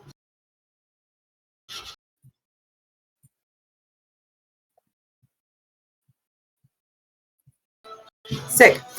He is going to cast Hold Person in hopes that he might be able to incapacitate him. So, with that, he is going to do this. It's going to be a Wisdom saving throw, which is great for him. So hopefully he gets a natural one. 2! I got a 2! Lily, look. Good job. Good job. Wow. 8 total. So Karul starts to laugh as if to say, you think such a trivial spell cannot... You know what's the funniest thing is this is the second time technically that this has worked on him. That's so funny, oh my god. So with a hold person now up on him, he is paralyzed until his next turn. So he turns to you, Alstaer, and he says, I trust you, and turns to the rest of you. Should we put him in the box? Anybody want to put him in the box? And Alstaer, it's your go. Then it's going to be, obviously, everybody in succession until him. So you have 3 goes to get him in there. Also, just looking around the room. Right. He'll get up and walk over to Karul. I looks at himself. Need help carrying him. You can hold your turn, if you like, until he'll Sparks hold and his Astra are ready. Well, Astra can't really move. And he'll just pat Karul's cheek. Okay. Fuck you. Okay. You guys can, Sparks, you can help simultaneously if you want to throw him in there. Would like to, yes. I'll take his feet. I think, but before she does, how long does this incapacitation last? Until his next go, so you've got like 12 seconds in the game. All right. Because odds are he's probably going to save. I think through gritted teeth, Sparks will say, "Can I zap him?" Just Loran, open the door. Loran is holding the door open, and he says, once he's in there, we can zap him more. How about that? Okay, good. Completely incapacitated. All right. Okay. You don't need to zap him too much. Yes, okay, cool. We haul Karul over to the door. At which point, you guys can toss him in there. Whee! And Loran closes the door, picks up the lock, and starts melting it in place. Leaving you guys out of initiative for now.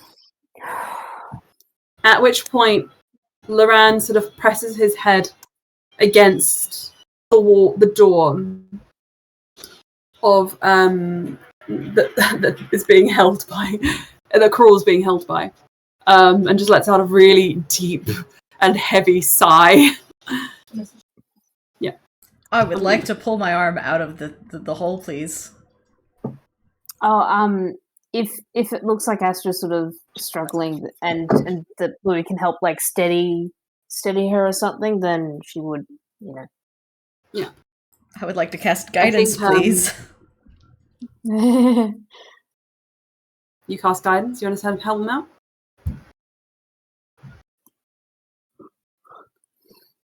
Can I have advantage with with Bluey's help? You get the guidance, right? You said. Yes, I was going to say. You want guidance and you want advantage? I will take whichever, like. Bluey has to decide which one you're going to go for. Astra can cast guidance, but Oh, sorry. I thought this was you getting something from Bluey. Okay. Yes, then you can. Okay. I'll give you both. Okay. Oh, benevolence, yeah. Advantage and guidance. Bluey, you Sparks, you pull heftily. and I feel like there's just like this swirl of like that Borealis energy, and Bluey helps with a natural 20 on the pull. Because I have snaps no modifier. Just as your fingertips come out, and it cuts your nails for you.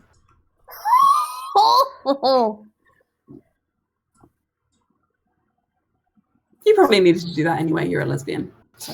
Yeah, I was about to say which fingers. Terrible. Sorry. Loran says that out loud. No, he doesn't. And you are able to move your hand again. Alstaer is inching towards the door, like, wow, that was really great. I think Loran comes over to you, Alstaer, and you can tell his posture is a little bit different now. He seems to be holding himself straighter. He seems more serious. And when he comes over to you, he takes your face and he looks deeply into your eyes and he just says, Alstaer. Yes. Can I just trust me? Like I trusted you? One moment. Good. Okay. And he puts his hand just lightly on your forehead. And it is a very loving touch, for what it's worth. And you just feel a sort of rush of kind of warmth go through you. And it's uncomfortable a little bit. And then it just fizzles out. And Loran steps back and he just says, right. Did I do something wrong? No, it's just, this is, it's not you. So. I'm going to just go outside for a moment. Hearing Loran say that, I would like to insight check Alstaer. Okay. Just so you know, Loran says that and excuses himself and just very reluctantly lets go of Alstaer and waits outside for the lot of you. I would like to inside check Loran. Sure.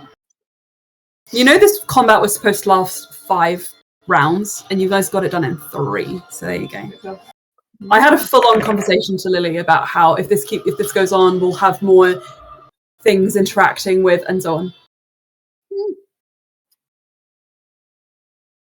Helen, do you want to? I rolled a Alstaer. 25 on Alstaer, which is almost the highest I can roll. It's up to you if you want to. And the reason is because Alstaer gave Astra a funny look earlier. 26. What did you roll for? Performance? Are you trying to... Performance roll. Astra, you can believe what you want to believe, but this is a perfect performance of Alstaer.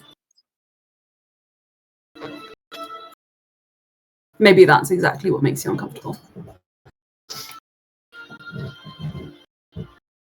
Sparks, you were inciting Loran? Yeah, that's an unnatural 20. Like, what did he mean exactly by "it's not you"? Is it He literally believes not that him? this person is not Alstaer. You got a natural 20, so that's what he meant. Unnatural. Unnatural, yeah. Well, either way, I think Okay. he does not believe that this is Alstaer. And you get the impression him going off and sulking is likely him feeling put out and annoyed that he's done all of this.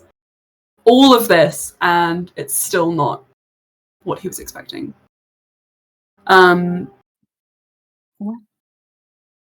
At which point you guys are left alone with Alstaer. Can we Wait, investigate can you move for a second? Yes.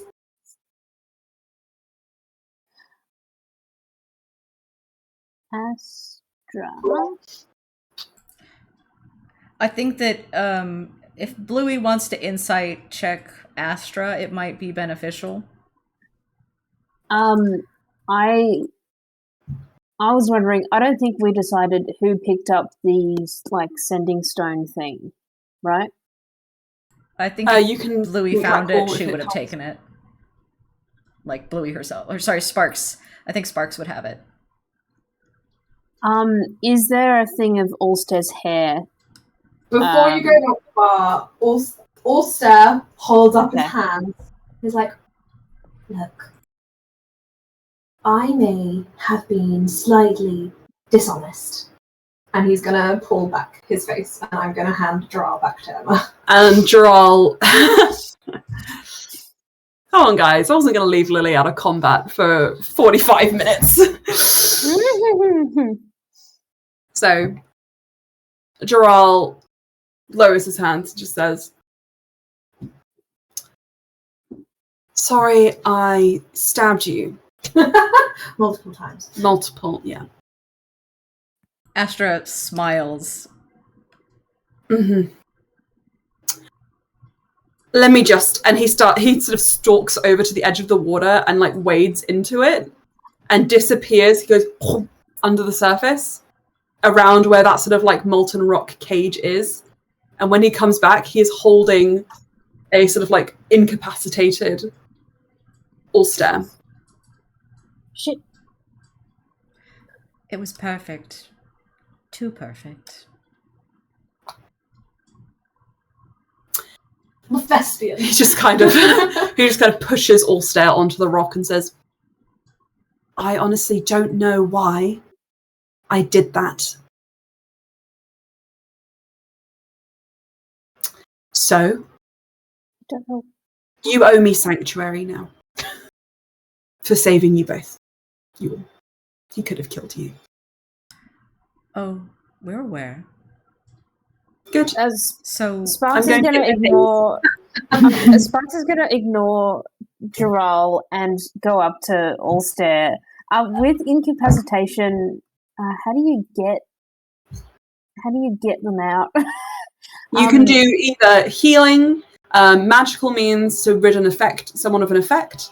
You can wait. Usually, if they are kind of taken out of a situation of distress, they will the next day come to, so long as they are not incapacitated by magical means. You could just slap Okay. him. You can try I think Sparks would lay on hands around sort of like Alstair's shoulders. I think giving 10 of that 20 pool. Yeah. Yeah. Alstair. Going up. You guys lean over Alstair, giving him your magic, giving him your time, looking after him in whatever way you can in this makeshift way. Sorry. Alstair, you Real pull back from the kiss with Loran. And Loran says to you, I'm sorry, you don't know how long I've wanted to do that. And he goes in to kiss you again. If you allow it. I think he allows it, but his eyes are open and slightly unfocused at this point. And I think as Lauren kisses him, he just starts crying, but silently. And with this kiss, you can feel everything around you sort of beginning to collapse. You can feel how wrong it is. You can feel that you're not supposed to be here. That there's no way to salvage this. Now that you've kissed Loran. Now that you know It's not right, is it? Loran pulls back. I broke it again, didn't I? Alstaer? And he just touches Laran's face. And you wake up. Covered in water. Coughing up. Pond. Ocean.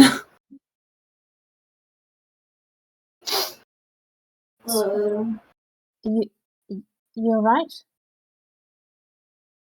Really spot. Loran comes back into the room. Not Loran. Joral comes back into the room with a little satchel. I am ready to go now. What? How do you know my name? Also kind of sits up. It was told to us. By who? Someone who knows it. I would like to speak to them. Where's Will you Laran? stab them? I think you should stay Maybe. here, and we will part ways, and perhaps never see each other again. No, you owe me sanctuary. Where's Laran? Loran.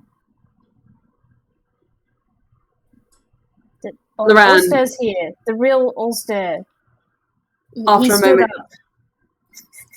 comes back inside and he says, Alstair, you're all wet. I was in the water. Big. Bit cold. Please help me. He kind of shakily gets up and, completely ignoring Droll, stumbles to Laran and just like hugs him.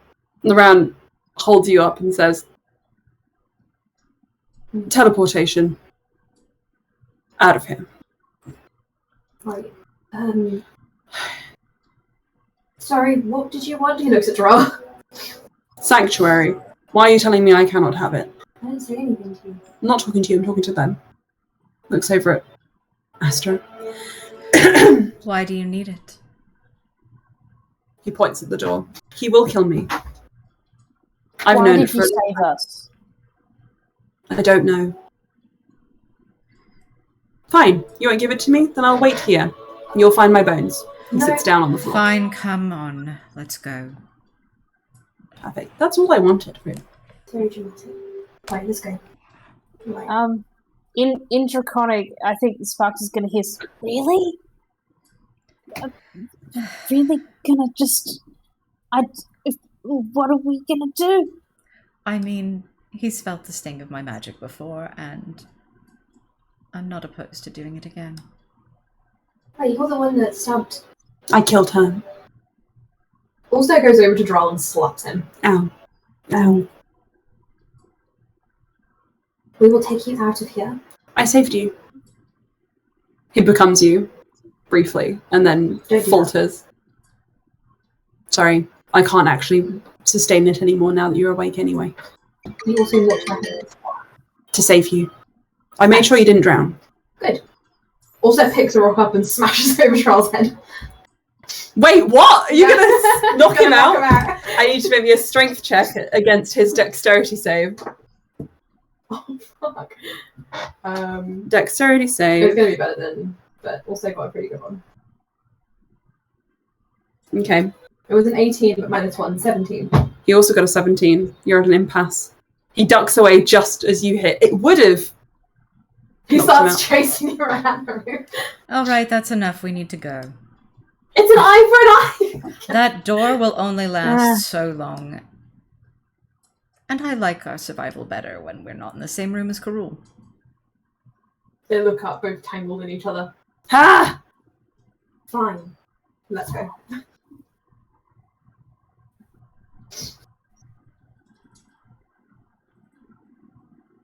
Onwards then. Alstair strolls out. Why did you stab me? As we're, like, leaving.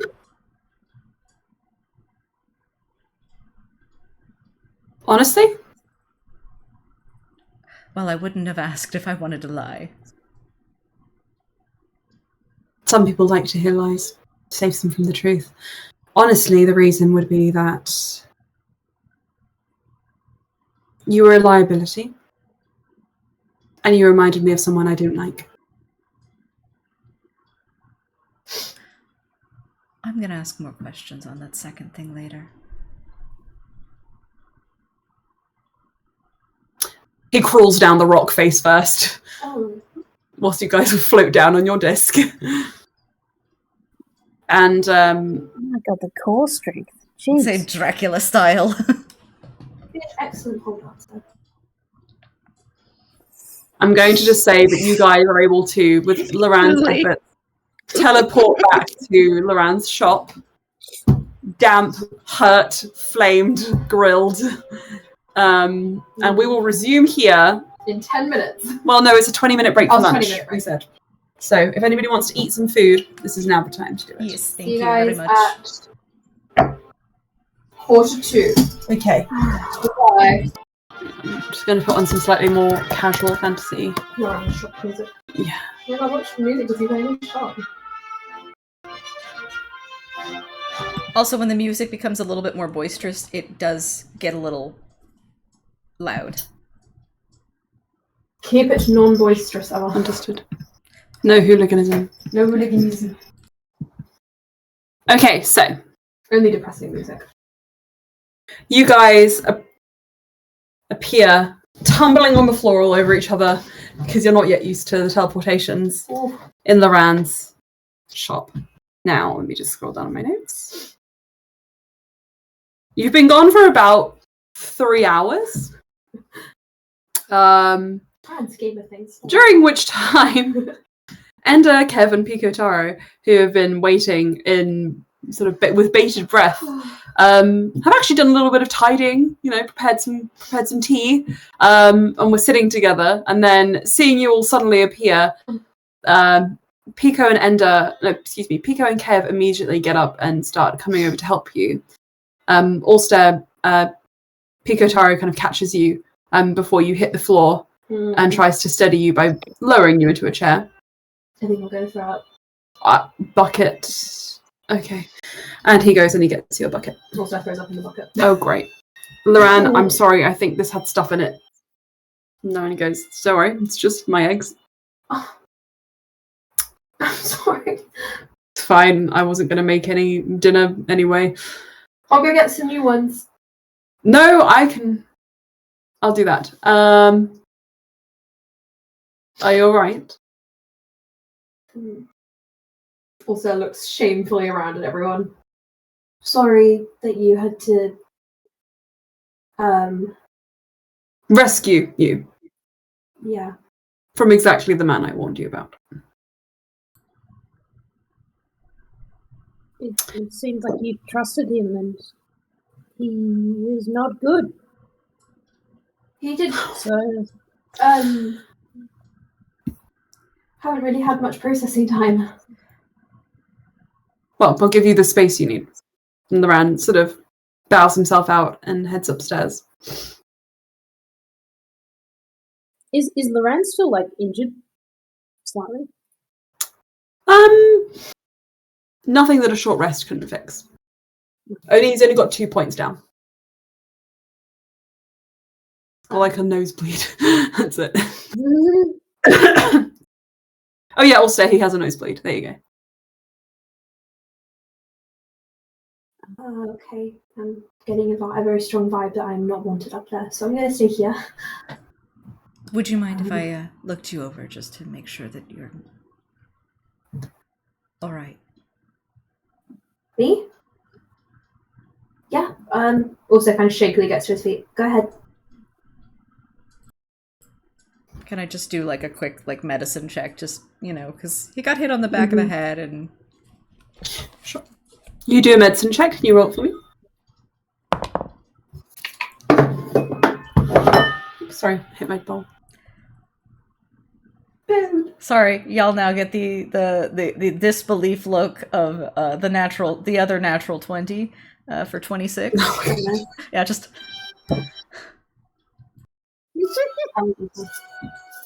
Alstaer seems shaken, probably going to have a bad headache for the next couple of days, but otherwise, okay. You have to watch him, make sure he doesn't exert himself to make sure that there's nothing unseen in that wound. Not in that wound, in that headache.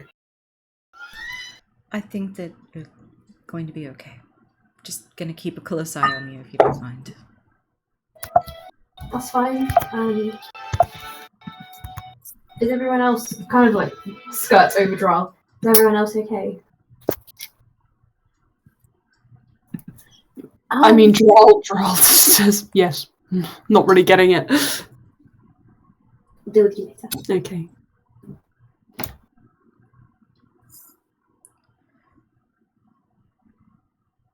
I'm just gonna heal myself a little bit. Yeah. I can make us some food. I can help Pico Char out first. Also kind of like walks to the kitchen in a daze. Be right back. Fine. Maybe you should go lay down as well. Yes, Alstaer, please. No, Let me take you to your home. I don't want to sleep. Thank you. Oh, good. So right, actually. Maybe going to sleep will cause him to fall unconscious again. Exactly. Have a concussion.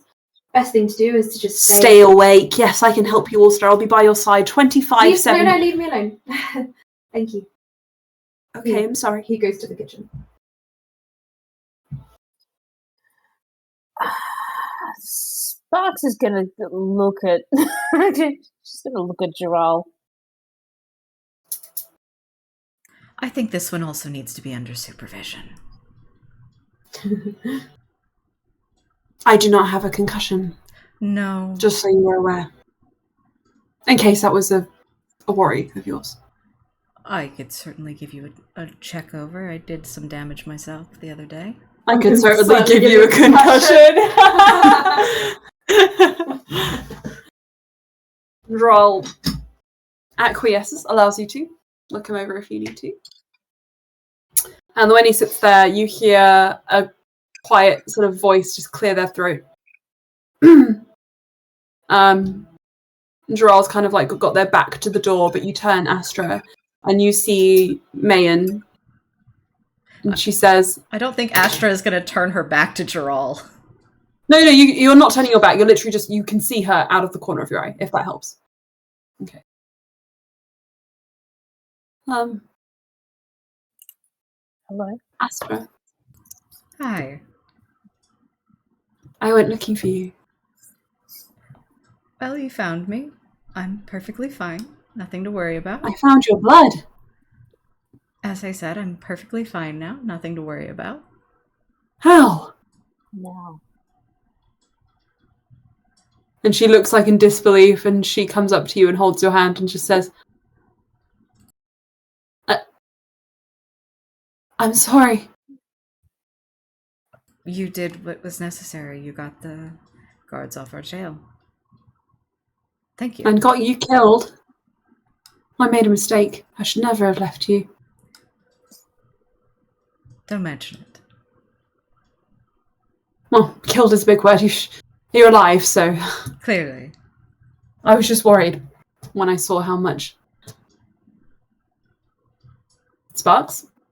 I'd like to do an insight on Astra, please. Sure. Don't mind me, just gonna roll a deception check. Oh. I'm so sorry, Bluey. You wanna know what I rolled? As one. Well, Astra rolled a 24.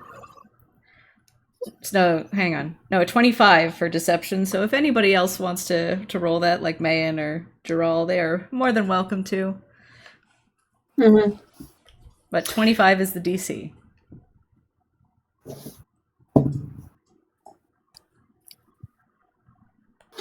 Anyway, Mayan says, so long as you're all right, but...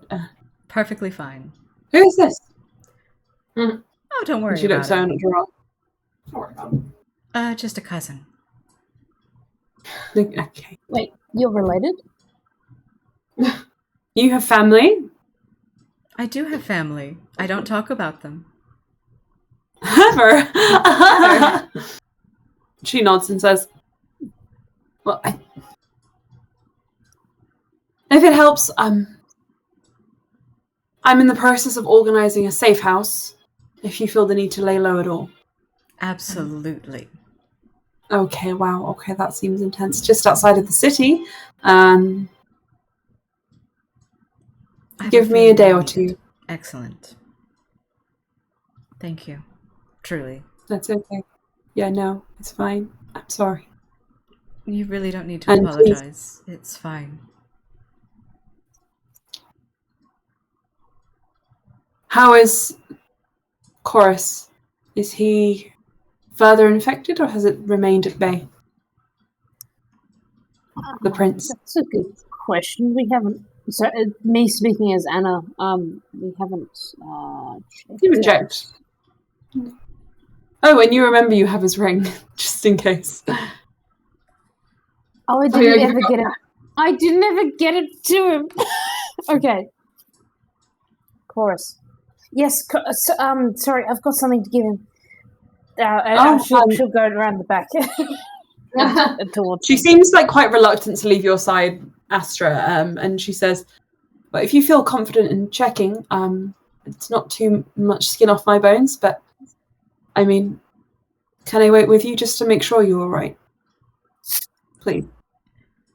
You really don't need to worry. It's perfectly fine. Just because I don't need to doesn't mean I'm not going to. You're very sweet. She sits down. I've lost a few friends already, so I don't want any more to be in jeopardy. You'll lose plenty more. Oh, no! So, Sparks, you head off to find Pico, who? Alstaer. Yeah. Pico Charo has followed you into the kitchen, making sure again that following you with a bucket. Alstair's is stumbling, and I think he just starts throwing things onto the kitchen counter, kind of assembling a very haphazard. Hey, stop.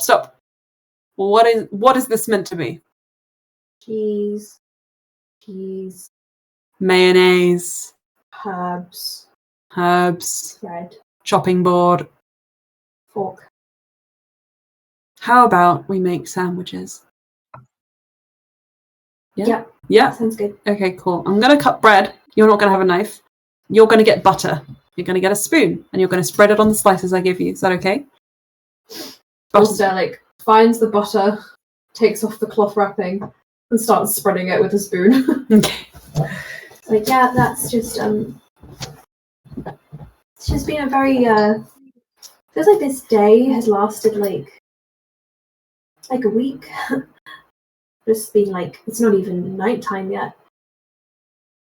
Did you think maybe, I know the others said not to, but a nap might actually help you? No, I don't.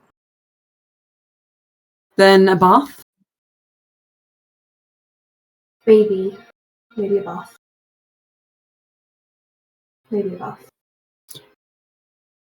I'm going to make you a sandwich. We're going to get you in a bath. And then you're going to go for a walk. Okay. That sounds like a good idea. Couple of ideas. And he passes you some cheese between bread. Sorry, I'm not the best cook either, actually. No meat in it, though. Thanks. So you're a pescatarian. Very well done, then. He kind of looks upstairs where he knows the bathroom is. Maybe I'll just find the local bathhouse. I don't want to bother him. Walk first, then. Right. At which point, Sparks, you come in. Hello. Oh, recovery sandwich. Very good. Yeah, you have one. I can put some meat in it if you prefer. I've just got cheese in there at the moment. Oh, sorry, this is the worst timing. But he comes up to you. Did you head to the Golden Goose for me? Sure. He snatches it away and right? laughs. Oh wow, that's such an offer. What? Huh? Oh, don't worry, I'm joking. Is there something going on between you two? No, nothing at all. Is that how you wanted it? It's perfect, I can tell. Thank you. Cool. Sparks, we're gonna go the time after, like the alleyway. Like, We're gonna go for a walk. Can you make sure Kev doesn't follow us? I think he might have an aneurysm. Or give Alstaer one. Yeah, I think I just need a bit of a distance from people who talk a lot, like Kev. Mm-hmm. You're good, Spark. Louis Spark. You're good. Singular Spark rather than plural. Yes, she will exit and sorry, I'm trying to plug Be this pursued in. by a man. Yes, that's charging. Yes, she'll try and keep her eyes on both Kev and Karul. sync them together. You notice that probably the best vantage point is to be standing by the shop floor because there's no real exit around the back. The only exit is through the front or up a set of stairs near Loran's actual room. So if you wanted to, you could just stand there like a bodyguard, like, Ugh. Make me a perception check, please, Bluey. A fresh D20. Sorry, come on. Fresh. There we go.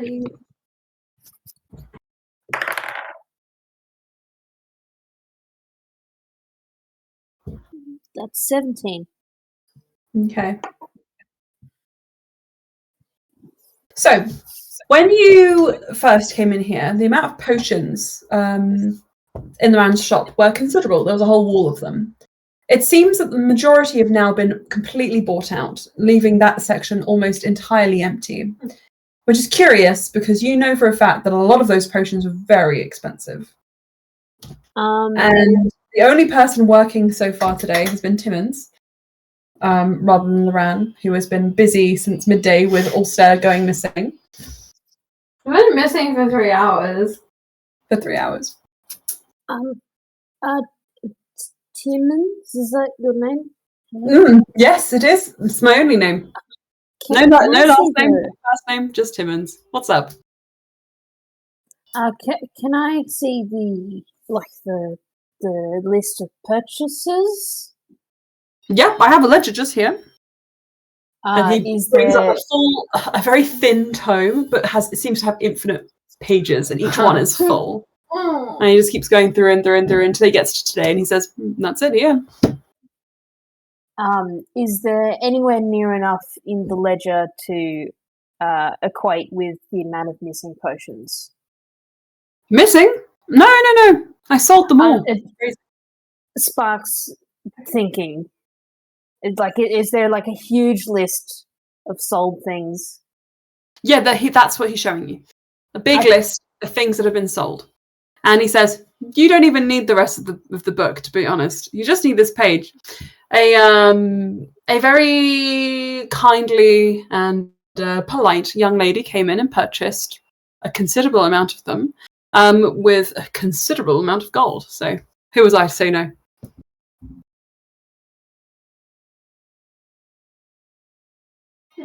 All right.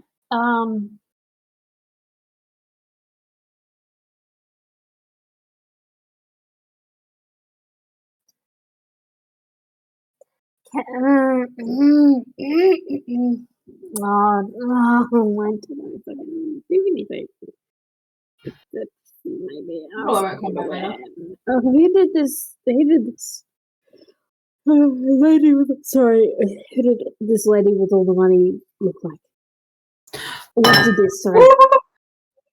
Well, she had, I don't know, greyish black hair, curly horns, green skin. Oh, for fuck's sake! She did not look her best, I'll be honest with you. She's very polite, did not look her best. Looked a bit gross. How long ago? Hour and a half.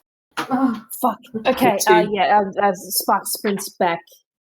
Probably still in the city. I mean, she was doing a lot of shopping, so... Check with Sobek. Maybe he sold some to... Okay, she's gone. She's gone, and I'm no longer necessary because no players here. Goodbye. Woo! Okay, so... Sparks, what are you going to do? I think Edge bought a bunch of fucking potions for a lot of money. Alstair's gone, so it's Yeah. just Is this just Astra, Mayan, and Karul! Droll? Yep. Droll knew who. Do you, to Gerald, do you know who Edge is? Oh, yeah. Gosh, she's so unpleasant. No kidding. What? Yeah, so she's like one of the lackeys. I've got nothing to do with it. I'm not doing anything. I need sanctuary. Sanctuary does not mean getting involved in more problems. It means you help those who give you sanctuary, though. Yeah, I can clean. I can cook. Give really important knowledge. What do you want from me? Tell me. Tell me now. What do you want? Didn't hear me. Any information you can give us would be incredibly helpful. Oh, God, fine. You asked Yeah, for so, like, what? sanctuary, and we're here to give it. Edge. Like, what would Edge be doing with all those potions? They're probably not just for her, right? No. I have to be honest. Right, let me find my notes. Hang on.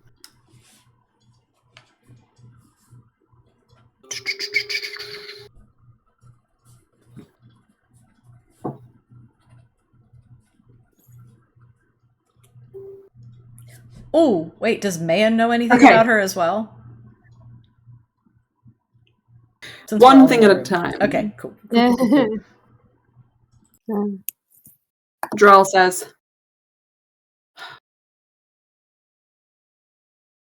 you know, for all the sanctuary I need, I don't want Karul dead. So I'm not going to tell you everything. I'm going to protect myself. I'm going to protect him a little bit. Okay, understandable. Enough. Okay, so he had nothing. It was not my fault. It's not his fault. He is the ringleader. So, basically, in order to reach an end, a goal of his, we needed to destroy a prayer. And so we poisoned some water lines and some potions, and specifically are targeting arenas in hopes of getting strong people, undead, who we can control. And then for the rest of the population, slowly trickling in poison so that they become husks of their former selves and are unable to mount a resistance. Starting with the people who are least centralized and could cause threat down here, so up in the north, and then trickling down. I'm not at all in charge of that, And though. you want I just sanctuary? kill people for him and have done for many years. And you want sanctuary? Yeah. I have a child who is lost and may also need sanctuary eventually, but that's another story for another day, another campaign. Why are you looking at me like that? This is so different from the first campaign.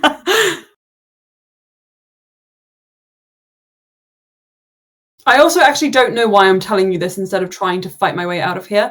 I have this strange, like, blank space in my brain, which is telling me to trust you and be forthcoming, and I cannot deal with it. It actually is infuriating. Like, I hate you all so much, and I want to stab you. But I'm not going to do that because I think that I should be your friend.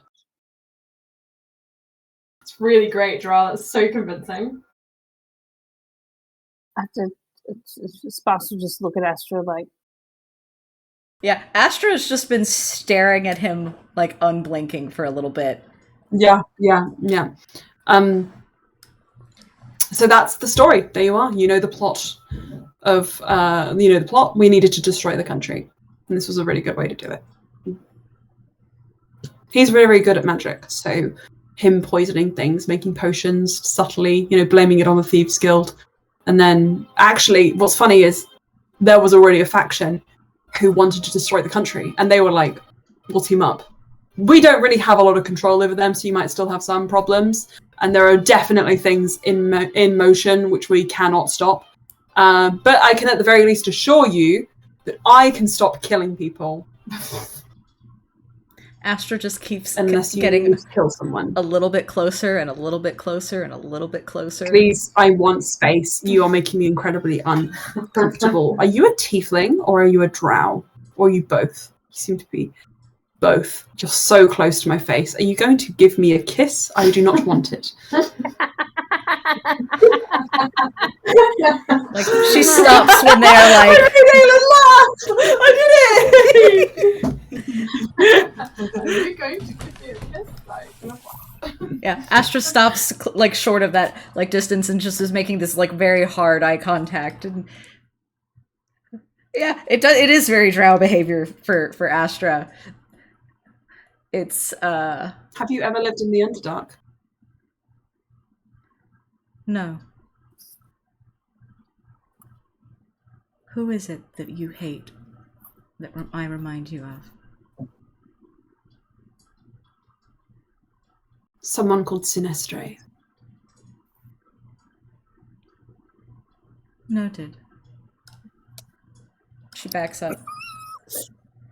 So, you've told us about the things that we can't stop.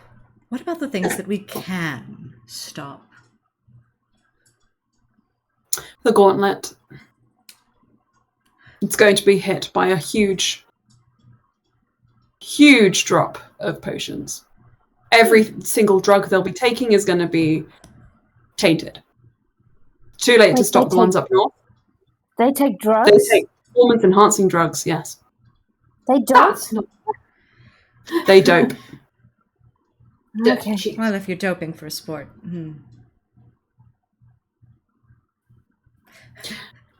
That's the next target. Also, I wouldn't be surprised if you don't know this already. I would be surprised if you don't know this already, but the mines are obviously compromised. We've been using the mines and the drains to funnel poison for a long time now. So I would boil some seawater rather than getting fresh water from wells.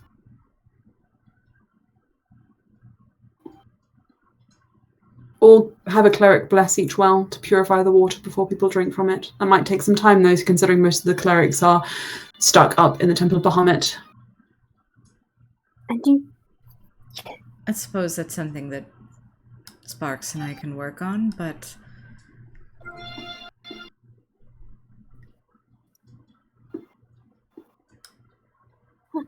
Well, What more do you want?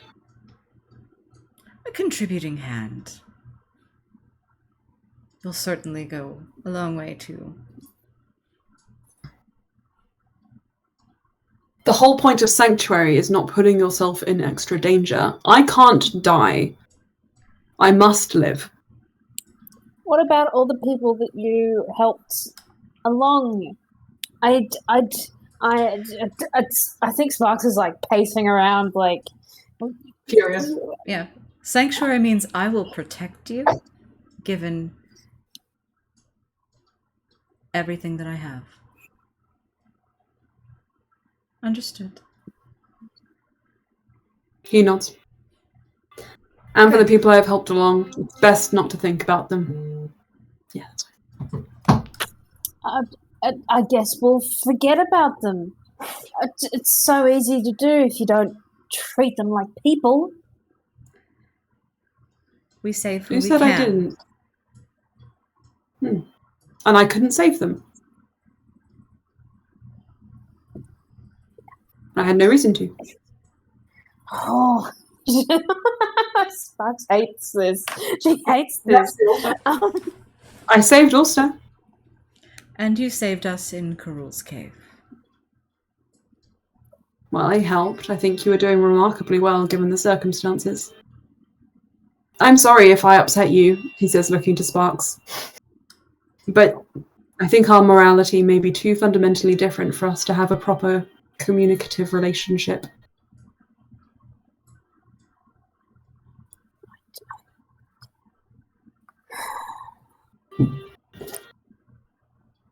What relationship could this is. I think she needs to fucking. Yeah, for as like Punch frenetic something. as Sparks is, like Astra's just like completely still, very very calm. Understood. So, Joel says, "I would like to see where I am sleeping, A cupboard. to make sure that it is safe and uncompromised." I would too, to be honest. I'd love to find out where we're putting you up. Putting up with. Likely in As the this- back room with the rest of us. Understood. Sparks is like, oh! He lies on an unoccupied spot on the hard stone floor. It's covered in dust and cobwebs, and he just closes his eyes and immediately is asleep. Astra kind of like rolls her eyes a little bit and just cleans up the area around him and gives him a bedroll. Just taps him on the side. There you go.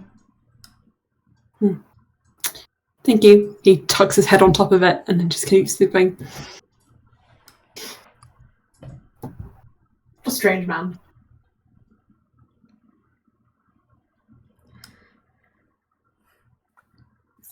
Well now. And just turns her attention to Sparks. Sorry. I feel. Mm-hmm. This is a lot, isn't it? So it's poisoning. I didn't catch everything you said. Poisoning. Well, the potions, and the main reason for that is to hit the gauntlet. But for a long time, the mines have been used to poison sources of fresh water. They're brought up through wells, and it's... How are they getting the strong ones? May I say my piece? Kev just kind of interrupts you. He's been there this whole time. Oh, hi, Hello, Kev. Kev. Sorry. Hi. Sorry, that was just terrifying, so... I'm gonna lie down. Sure. We're going to be on in 5. Well, I was just going to say that, I'm sorry, I just have to check if the cats are next to each other. Go for it. Very important.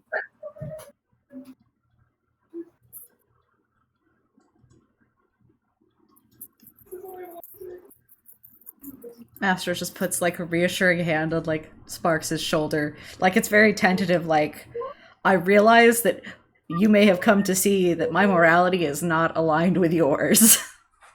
Guys! Lala's groomed him! Finally!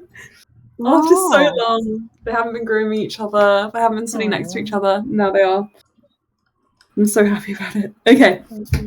Kev just says, I suggest, if you are concerned by this, not to trust this man, and instead to start maybe spreading the word in hopes that you might prevent water sources from being poisoned.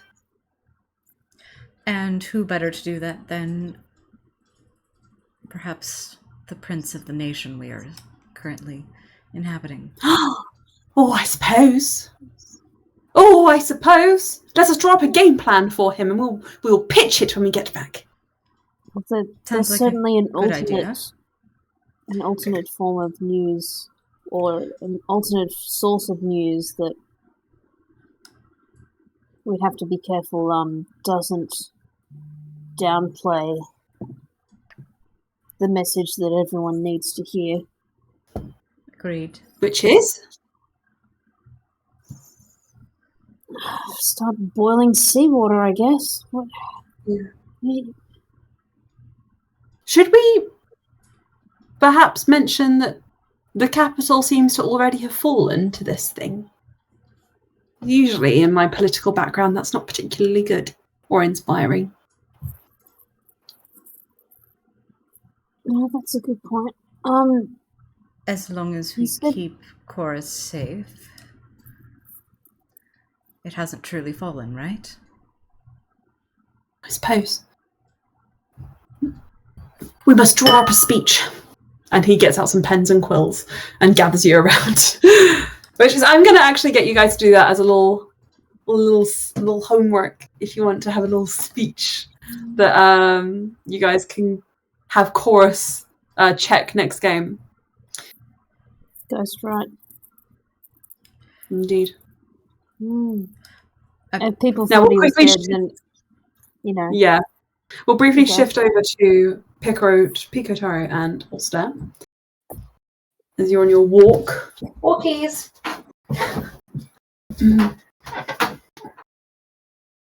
So Chorus kind of leads you and just says, is there anywhere you want to go to a bathhouse?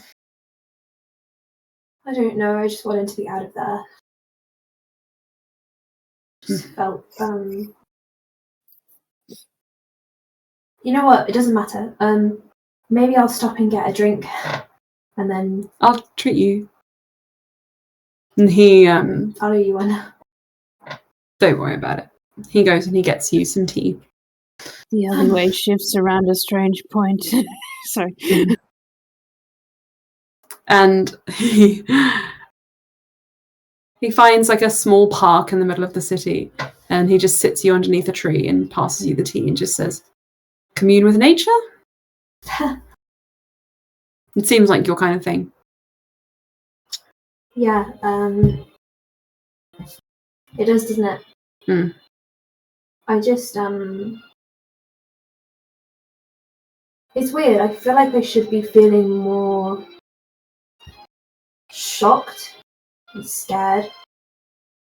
About what? Karul. Yeah.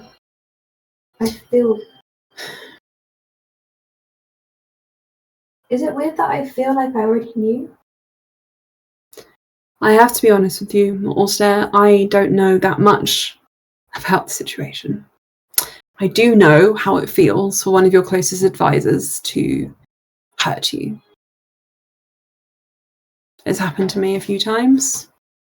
People I've trusted who are actually working as faction agents trying to sway my parents. Foreign dignitaries trying to make you agree to terms that were supposedly amazing, but actually terrible for your country. But it wasn't... It was your closest friend. But he was perfect. He, I don't know why I'm talking to you about it. It's not like you knew him. Well, I think I did come across him. Perhaps. Just feels like everything's a little bit weird, you know? At the moment. I mean, everything is a bit weird. I mean, the country is... Some stability would be nice. Yeah. Some sense of normalcy. Or of things not being... Can your family not give you that? Sorry, to overstep. My family is not the most warm. No pun intended. It doesn't matter. They don't get involved anyway with other stuff. And I would like to be involved with other stuff and other people. Other countries? Yeah, I think it's really close-minded to only look at your own country and not care about the fact that you are kind of a custodian of an area which interacts with other areas. And I agree. Yeah. Also, can I take you somewhere? There's something... Where? Maybe trust me. Somewhere you've been before, I promise. It's not anything nefarious. I just want to show you something. I think you'll like it. Yeah. Forgive me if I'm a little... I completely understand. If you want to go back, we can go back at any time. No, let's go. It might be nice to take a bit of time away while we're around He finishes his tea and takes your cup, hands it back to the vendor, and starts leading you back into the city. And evening is falling now. I think you'll be pleased to see finally. Fine. The passage of time makes sense again. Yeah. And he actually interestingly leads you back towards the bank. Don't worry. It's closed now. So they'll let me in and there's no one else there. Okay. Well, except guards, obviously, because they need to guard the money. Why do you want to go back into the bank? I think there's something in here that we're making. We're building something, and I'd like to talk to you about it. Okay. And he takes you down, sneaking you past the guards, and when you eventually inevitably get caught, explaining that he's the prince. I'm allowed. I'm allowed.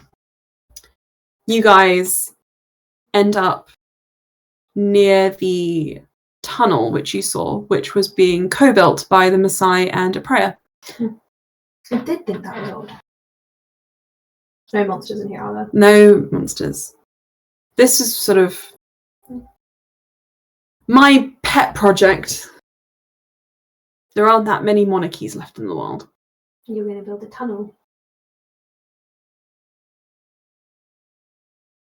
It would just be waiting for the Maasai to build somewhere equally unifying. And it would allow us to pass messages, information between each other. Dignitaries could come and go. Obviously not into official buildings, not into residences, but pre-arranged meetings and such. That's why it would be in the bank, because this is the most well-protected place we could find. I think you'd be waiting until my father's not on the phone anymore. Well, I would hope that whoever comes onto the throne next would be inclined to be more welcoming. And I know how it works. I know that might not necessarily be you, but if it were you, I would like to trust that we could rely on each other. Well, if I don't end up disowned, sure. Why would they disown you? You've shown me nothing but dignity and respect. And to your friends, to the common people and noble alike. And you're powerful. They don't exactly approve of my life choices. Life choices.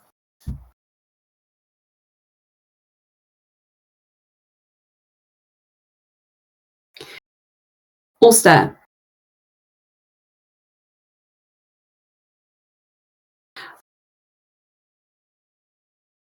I may be heading to my throne quicker than I expected. And lonelier, to be honest, than I expected. We'll try and find your mothers. Even if we do, we may find their corpses. It's something I had to think about long before this, all growing up. They readied me for the day where, if anything ever happened, I might have to take over. And I always knew that if that time came, I would not do well without a companion. Someone I could trust.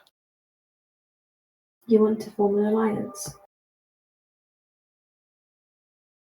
I would like to formally form an alliance, yes.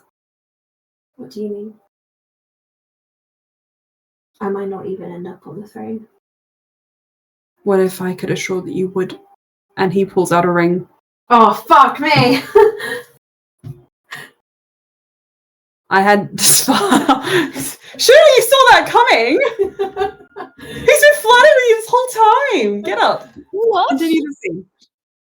He pulls out the ring that he had Bluey. Alstair's Riz is Prepare. really popping off this game, guys. And he says, it doesn't have to be a romantic partnership. I accept that. If I never have any heir, that's fine with me. And if you choose to continue your relationship with Loran, I will ensure that your parents are never bothered by it. You want me to make Loran a consort? I want you to make me your armor so that you can protect yourself and him and your country. Your beard. Sorry. He's not. How can you be a beard when everyone is gay? Anyway, everyone is queer. A queered. Sorry. You don't have to give me an answer. Just think about it and have this. And he presses the ring into your hand. If you wear it, I know. And if you do not wish this, then you can give it back to me.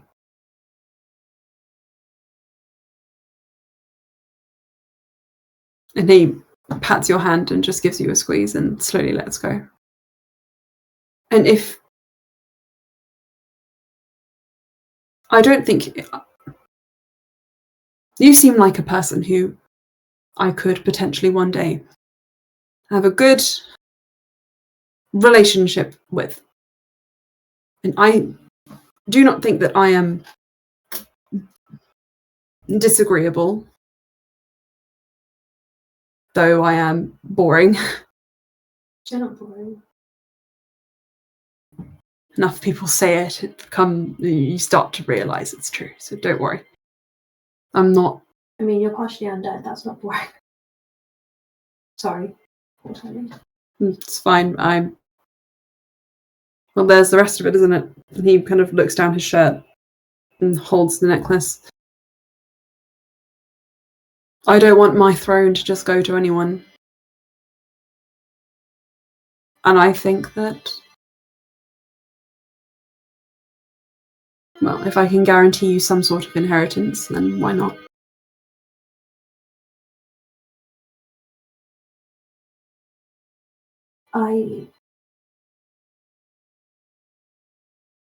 I need to speak to Loran. I feel like if I presented this to him... I understand what you're saying. And I know that this makes sense. It's the most choice I've ever been given in an engagement before. And honestly, if I hadn't met Loran, I probably would have said yes. I would not take him away from you. I need to see if he wants me to even stay. I've brought a lot of misfortune on him, and he doesn't even own his shop because of me. I mean, needless to say, if there's anything I can do in that regard, you only need to ask. Alstaer puts the ring... I think he actually pulls off the purple stone on his necklace and puts it in his pocket and replaces it with the ring. I'll hold on to it. Is that precious? He nods at the stone.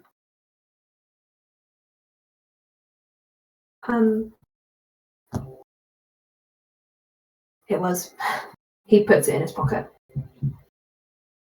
Keep it safe. You might not know when you want it again. Alstair's fingers unconsciously tighten around it, and he nods. Thank you for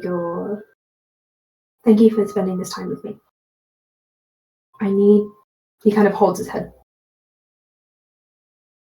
I need to speak to Loran, not just about this, but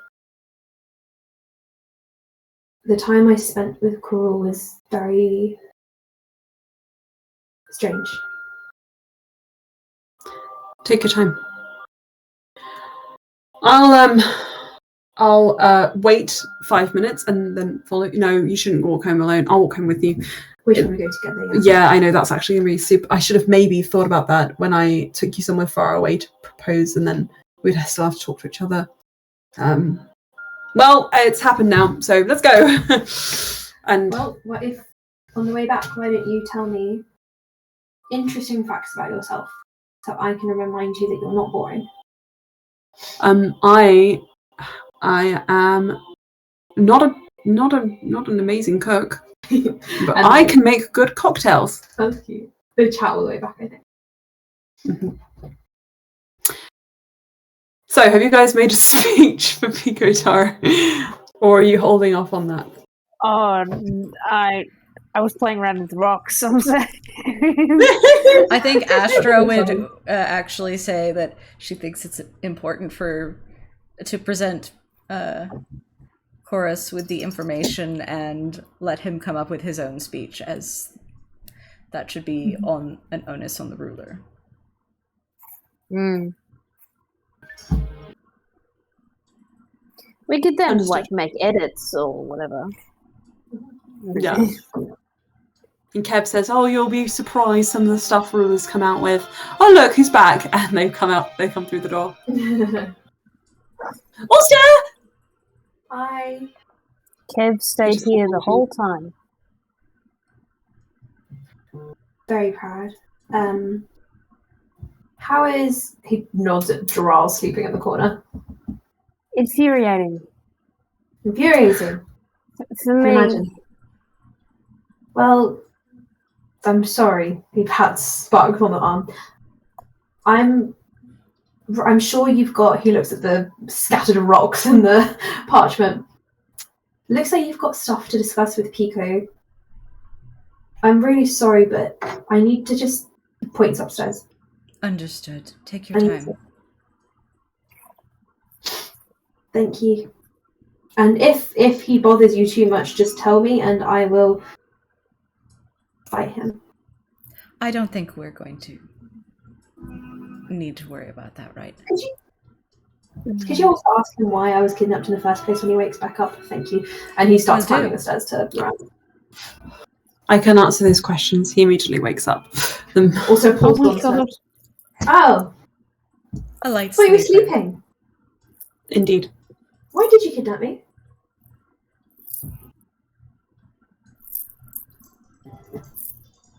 Why are you turning? Oh, okay. Yeah.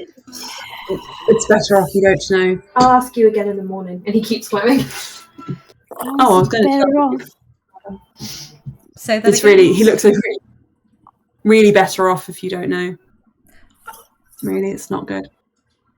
Actually, My son was involved. Hmm? Souls were involved. What? What? Marriage and Who- such. Whose soul? Yes, very good. He smiles slightly, looking at you kind of like in the corner, Bluey. He's like, sorry, excuse You're me. enjoying this. You're just giving me more of a reaction than anyone's given me in a very, very long time. What, even Karul? oh, that's a pity. Oh, He loves sorry. me. And yet you ran away from him. You look- You're scary. I don't like love. All right. It's a too much. Then what do you feel for your son?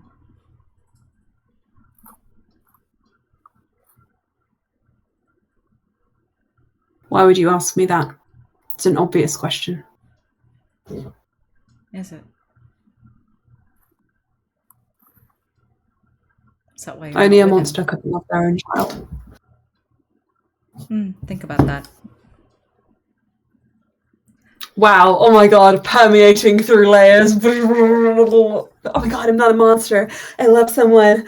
Sorry, that was me having a little like campaign to like speed run. We're really, really speed running this. Anyway, so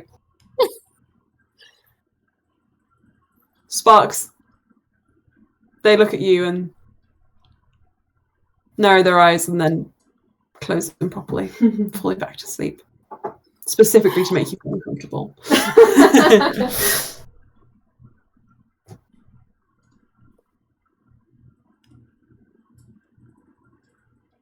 I'm just gonna continue with my rocks. By the way, I meant like in real life, but I do love the idea of sparks just in the corner. I knew you meant it in real life. I just adapted it. Me too. I like it.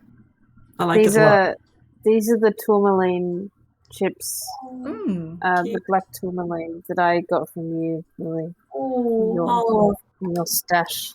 My stash. Rocks.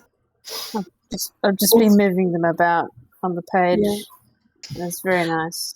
Indeed. Alstaer, you head upstairs. Like the second he's out of everyone's view, he just like falls onto all fours, takes a few deep breaths, and then straightens back up and goes to find the run. Mm-hmm. Like, wow. There's a lot going on up here. Where does he find him? You find him in his office, and he is slumped in his chair, face first on the desk, with a huge empty bottle of alcohol. Is this in his room, his desk? Yeah. No man. And he is just hiccuping, shoulders kind of like... God. Okay, Alstair runs over to Loran and kind of like straightens him up to make sure he's okay. Loran.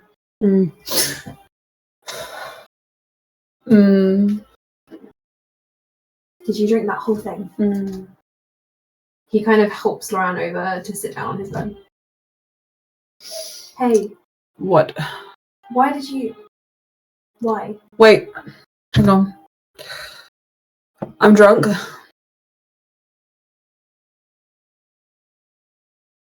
He pokes between his eyes and waits a moment and then goes... The bottle fills back up. Yep.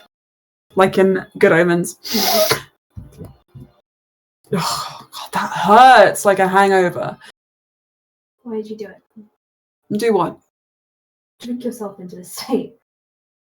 I just felt a profound sense of failure that I could not place and felt like I needed to drink.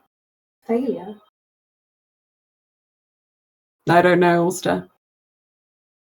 Though, there is something I did want to talk to you about, but I can't remember what it is. You can't remember? Yes. Why did you come up here to sulk then? You've been strange. I'm sorry that Karul did those things and it Was exactly as I said it would be. You can't just say I told you so in this situation, you know. Well, do you know what? I can't say it to anyone else. It's not fair. I understand now. He never did anything. Before today, he never did anything to me to arouse my suspicion. But he did things to me. And now I understand that, Loran. But was it not enough that No, I was hurt? I can't just take people on a hearsay. Otherwise, I would believe all sorts of things about people, wouldn't I?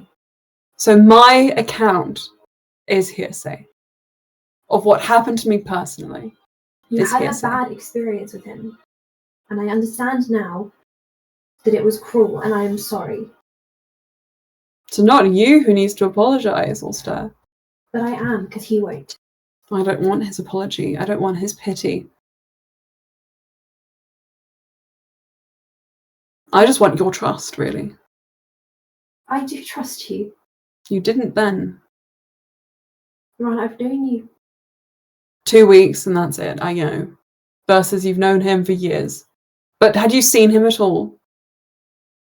I do trust you. I understand where I sit in the hierarchy. That's what's important. And now we know that. So there's nothing to worry about. I do trust you, which is why I want to speak to you. About what? What is there to say, Alstaer? I didn't go into the room. I wasn't in the shadow room where Jara was. I went somewhere else. And I can't make sense of it, and I know you're the smartest person I know. I know that you know things that I will never even understand the concept of, so I wanted to speak to you. I wanted to speak to you right away, but you clearly wanted to have some space. And I still want it. But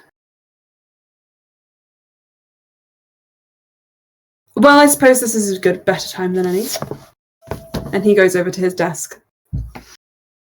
I was going to call you up in the morning and speak to you, but...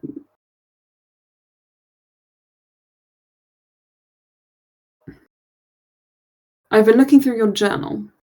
Did you have my journal? What were you looking for? I would have showed you it myself. Gerald. When was the first time you saw his face?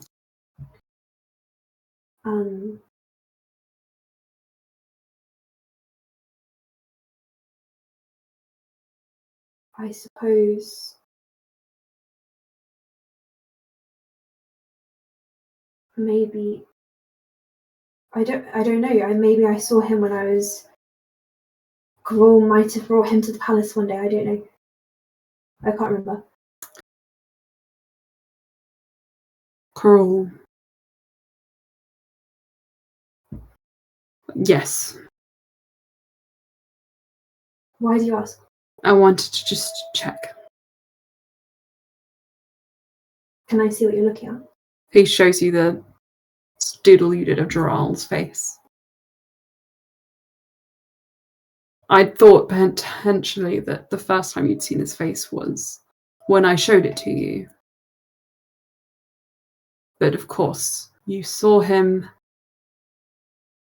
as a child. I just wanted to check before I gave up on all this entirely. Well, before you give up, can I at least speak to you about what I saw?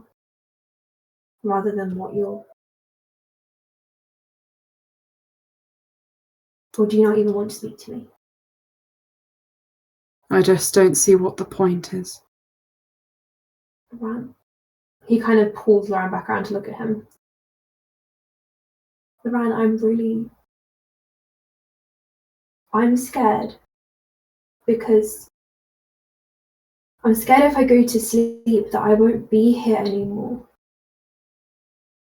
When I was in the cave, Gerald hit me and I went somewhere else. It felt real. I could touch and feel, and I had memories of that place. That doesn't make any sense. I saw your brother. You've never met my brother. I was engaged to your brother.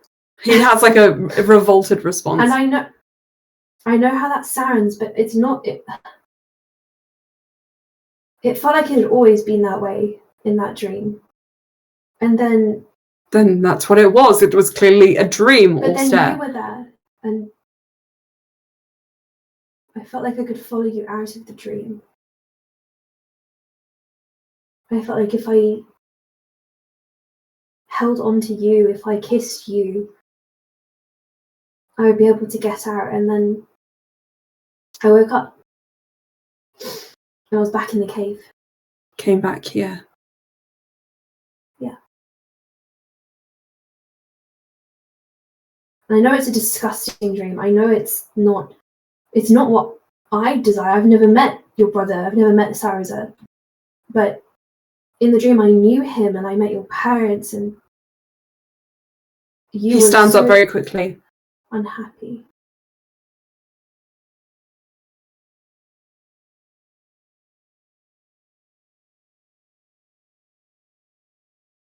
Alstaer.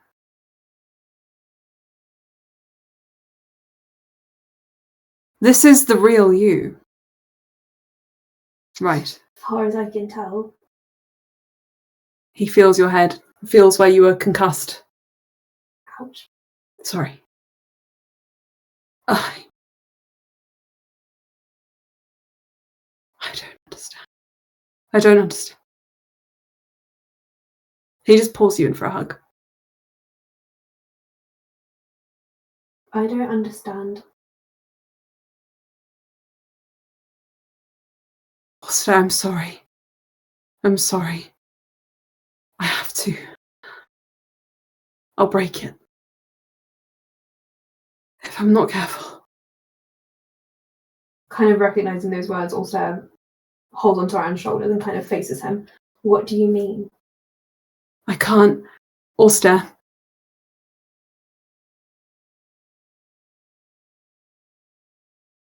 Everything is going to be okay. I promise you, everything's going to be fine, and I will come back. I'm not going anywhere. I just need a moment.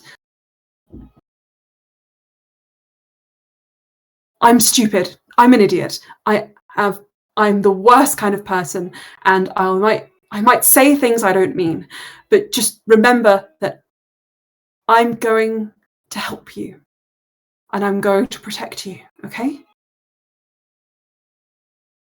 Okay. What are you protecting me from? Karul. And so on. Who else? I don't remember. It was Edge and all of them. I'm going to protect you. Yes. That too. This feels so far away. Alstaer.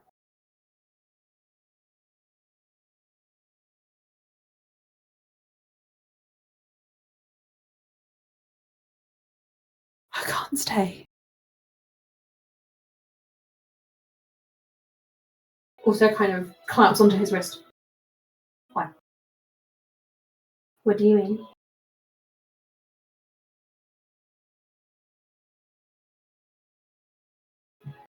You may have more dreams, but promise me you always stay here. If you ever feel yourself drifting, you come back here. Oh, I'm always here. Yeah. You've...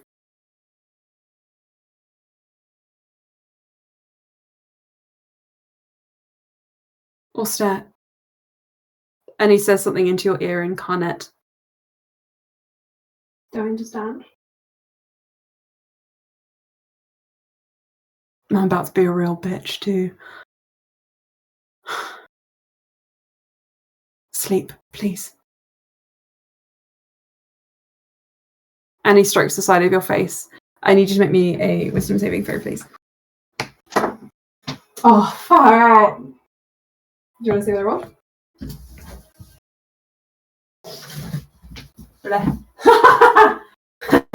That's 8. So low. 8. Alstaer, when you fall asleep this time, I know, Aelin. I know. you He's good at that usually. It So that was a nat one, wasn't it? was 2. 2. Close. When you fall asleep this time, mercifully, you stay in this world. Thank you. And you don't go to any weird dreamscapes.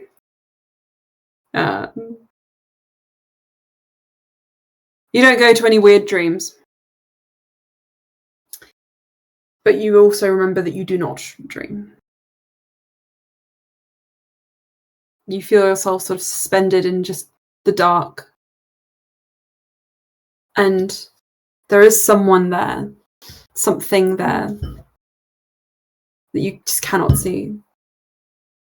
Can I try and reach for them? When you reach out, you do feel just like the impression of scales on your skin. And then you wake up. No. Okay, I wake up.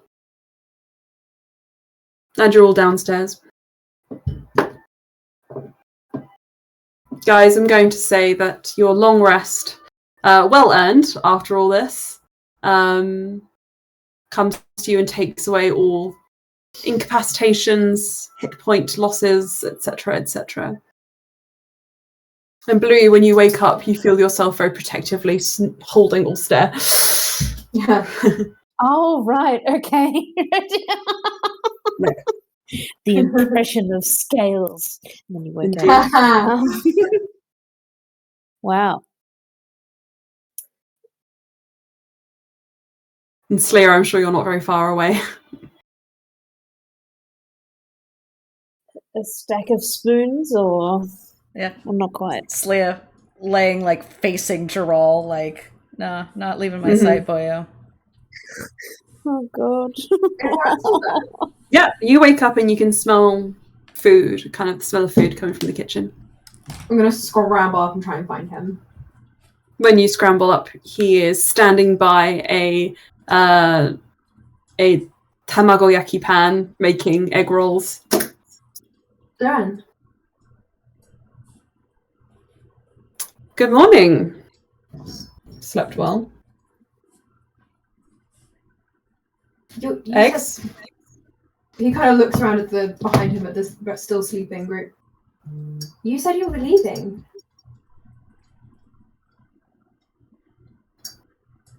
I'm here.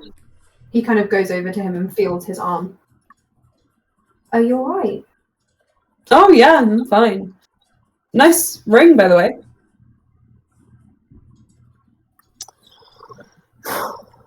Oh, I wanted to talk to you about that, but then... Did you carry me down here? I remember bringing you upstairs. I'm sure you do too. Speaking with you. About...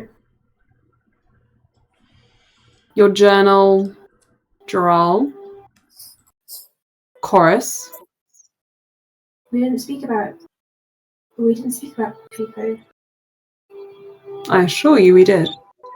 No. The fuck? Well then, shall we do this again?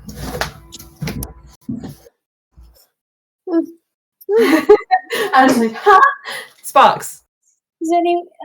Is Sparks awake? You can be. You guys can all be awake if you wish to be. Can she witness this conversation? Yeah, sure. 100%. You guys can all be awake.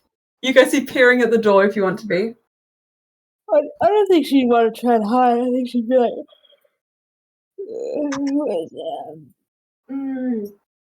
You want to talk about this? We can. If there's anything else to say, Alstaer. Also kind of shuts the kitchen door, waggles his finger at the rest of you, and shuts it. Guys, make a perception check. Sorry, I didn't realize it was a private conversation.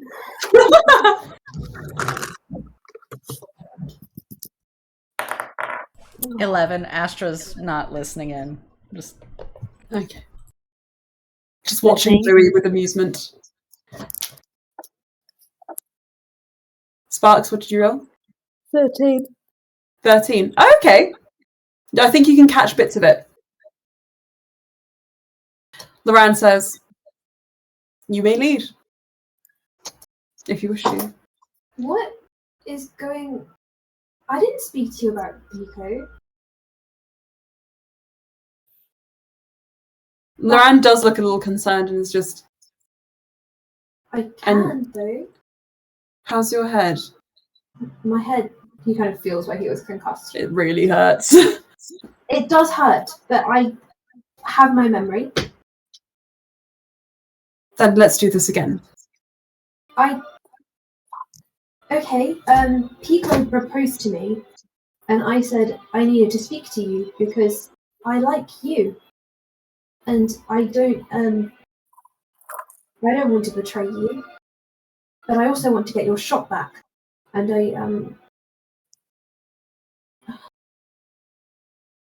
and you're also upset with me. I'm just waiting for you to say yes, really. So you just tell me when you're going to. Why do you want me to say yes?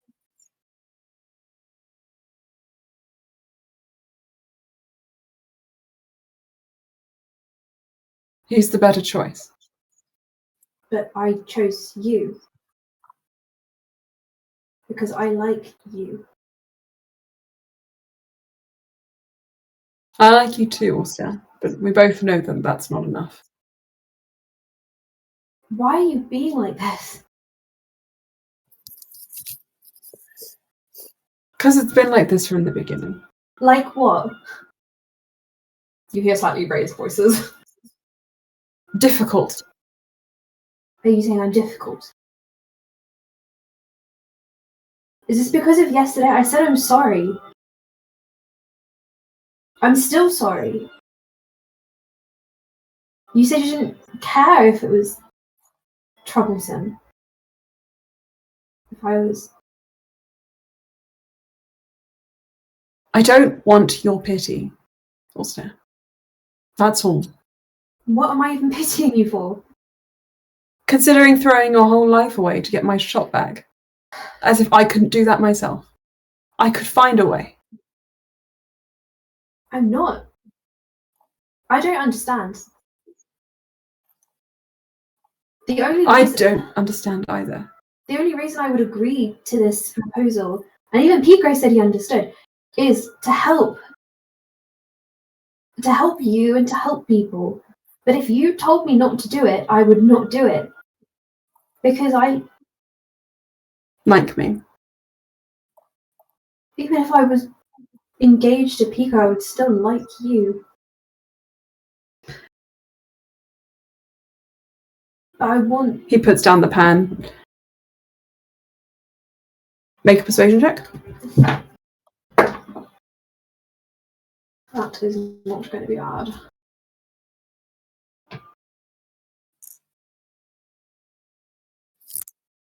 What? Since when was I this good at that? 25! Oh, wow. Loran nods. Loran nods and then says,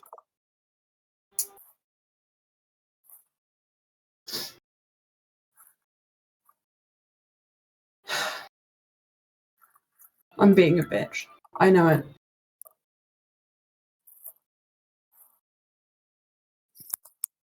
Sorry, Alstaer. I'm a jealous kind of person. Being jealous doesn't mean giving up. Sorry. Is this really what you want? To try? To try what?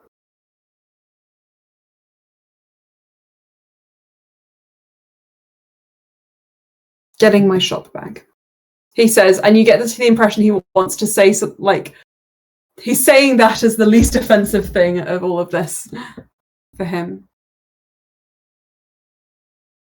I never know what to do with these things. I've been ceremonially engaged now twice, and it's never come to anything. All it's done is kept my parents from being more horrible than usual. But if it would upset you if I put this ring on, I would not do it. That's why I'm asking you. That's why I'm telling you. I'm not concealing anything. And Pico and I spoke about it, and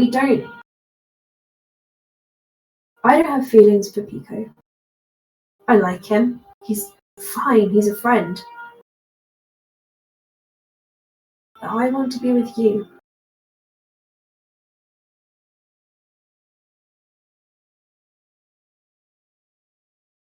The ring doesn't change that. I already told you I would be disinherited for you.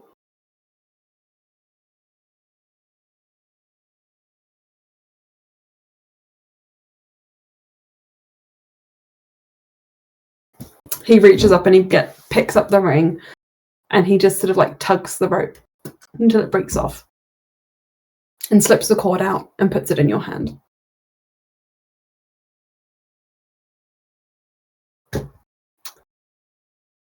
I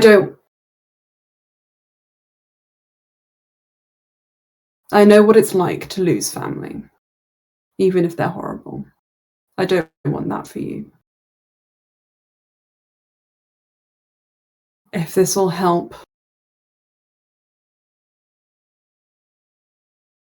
then try it, and we'll see how far we get. I don't want you to jeopardize a good match.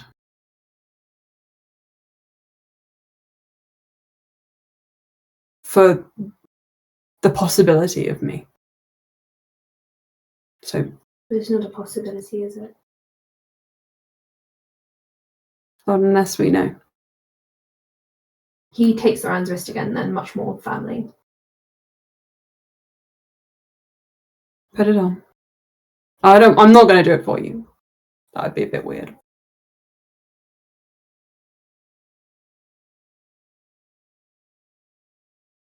Believe a little bit more in me, okay? Put it on.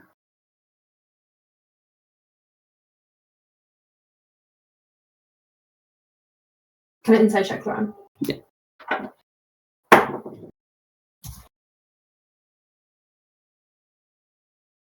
$14. He's being honest. Is he upset? He's conflicted. Also, I'll put it on and then look at Loran's face.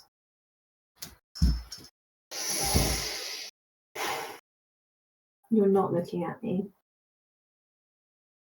He looks at the ring. Ah, yes, the rumors will soon be true. Miranda Hayne steals married men from their wedding beds and leaves the wives behind. It's not funny. It's a real song. If Loran lets him, he will pull him in to hug him. Loran will give you a kiss. I'm not here to write more songs about Miranda Hayne. We'll figure this out as we go. I appreciate that. Well, you've got good news to send back to Mummy and Daddy, and I've got egg rolls. Friends, family, countrymen, come in. The door blows open. Everyone piles in. We're listening. Alstaer's engaged. Nobody claps. Not- Sorry, I heard a bit of that. It's not to you, is it? Oh my god, marriage, the institution. Ooh. Got the chills. Egg roll. All right, thank you. Breakfast time. Breakfast time. Kev comes in. Enda comes in. Then who's next? It's Gerald. Last one in is, and Pico Taro comes in.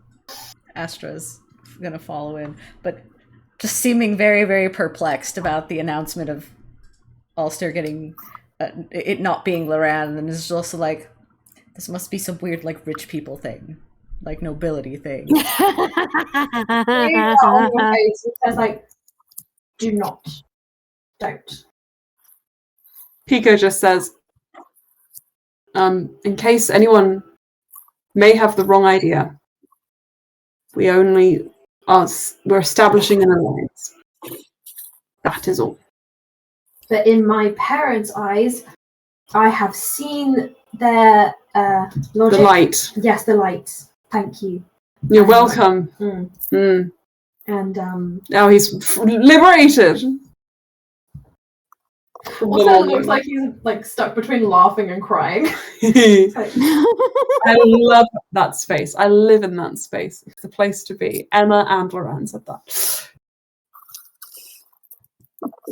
this is an engagement that, I mean, in royal terms, it should take at least 6 months for this engagement to be seen out. That's plenty of time for you, Loran. To do what? Did not just say that. It's fine. Yes, I will tell my parents.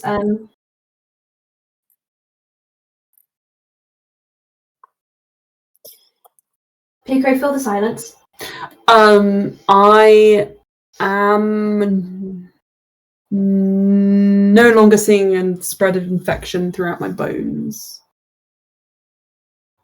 Oh, hang on. Is there? Can Sparks do like a lay on hands, cure disease, neutralize poison, Picataro? Just like if he still looks a bit. Sure. Really. So chorus. Just I just needed to touch my hand on your shoulder. Mm-hmm. I mean, I could congratulate you on the engagement. Just I don't. guess. Let's just hope you feel better then. And pats him on the shoulder. Okay, you give him a little pat, and you see he kind of looks a little revitalized, a bit more color comes back to his skin, and that black spot on his chest just recedes to right behind the gem, the necklace. Okay. It's not always like that. Well, No, I know that's not relevant, but I just want you to know. You don't have to be embarrassed. no, it's fine. Yes, Loran did make this. Thank you. You honestly are helping me out a lot with your magics. To which Loran says, "It is a gift. Use it." Anyways, so the water supply is poisoned across Aprea, and we kind of need to deal with that. Yeah. And that is where we wrap the... Yeah. Wow. The water supply is poisoned across Aprea, you say to the entire table of NPCs. And guess what? Next game, we will deal with that. And you will become even more confused every session.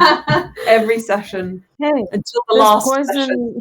in which There's all poison is in the well in Lego City. You've got to find it. Lego City.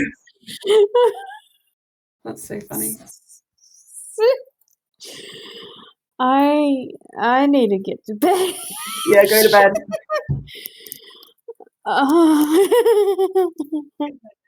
Yeah. Good day.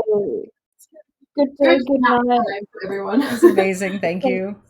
Yeah. Thank you so much. See you soon. Yeah.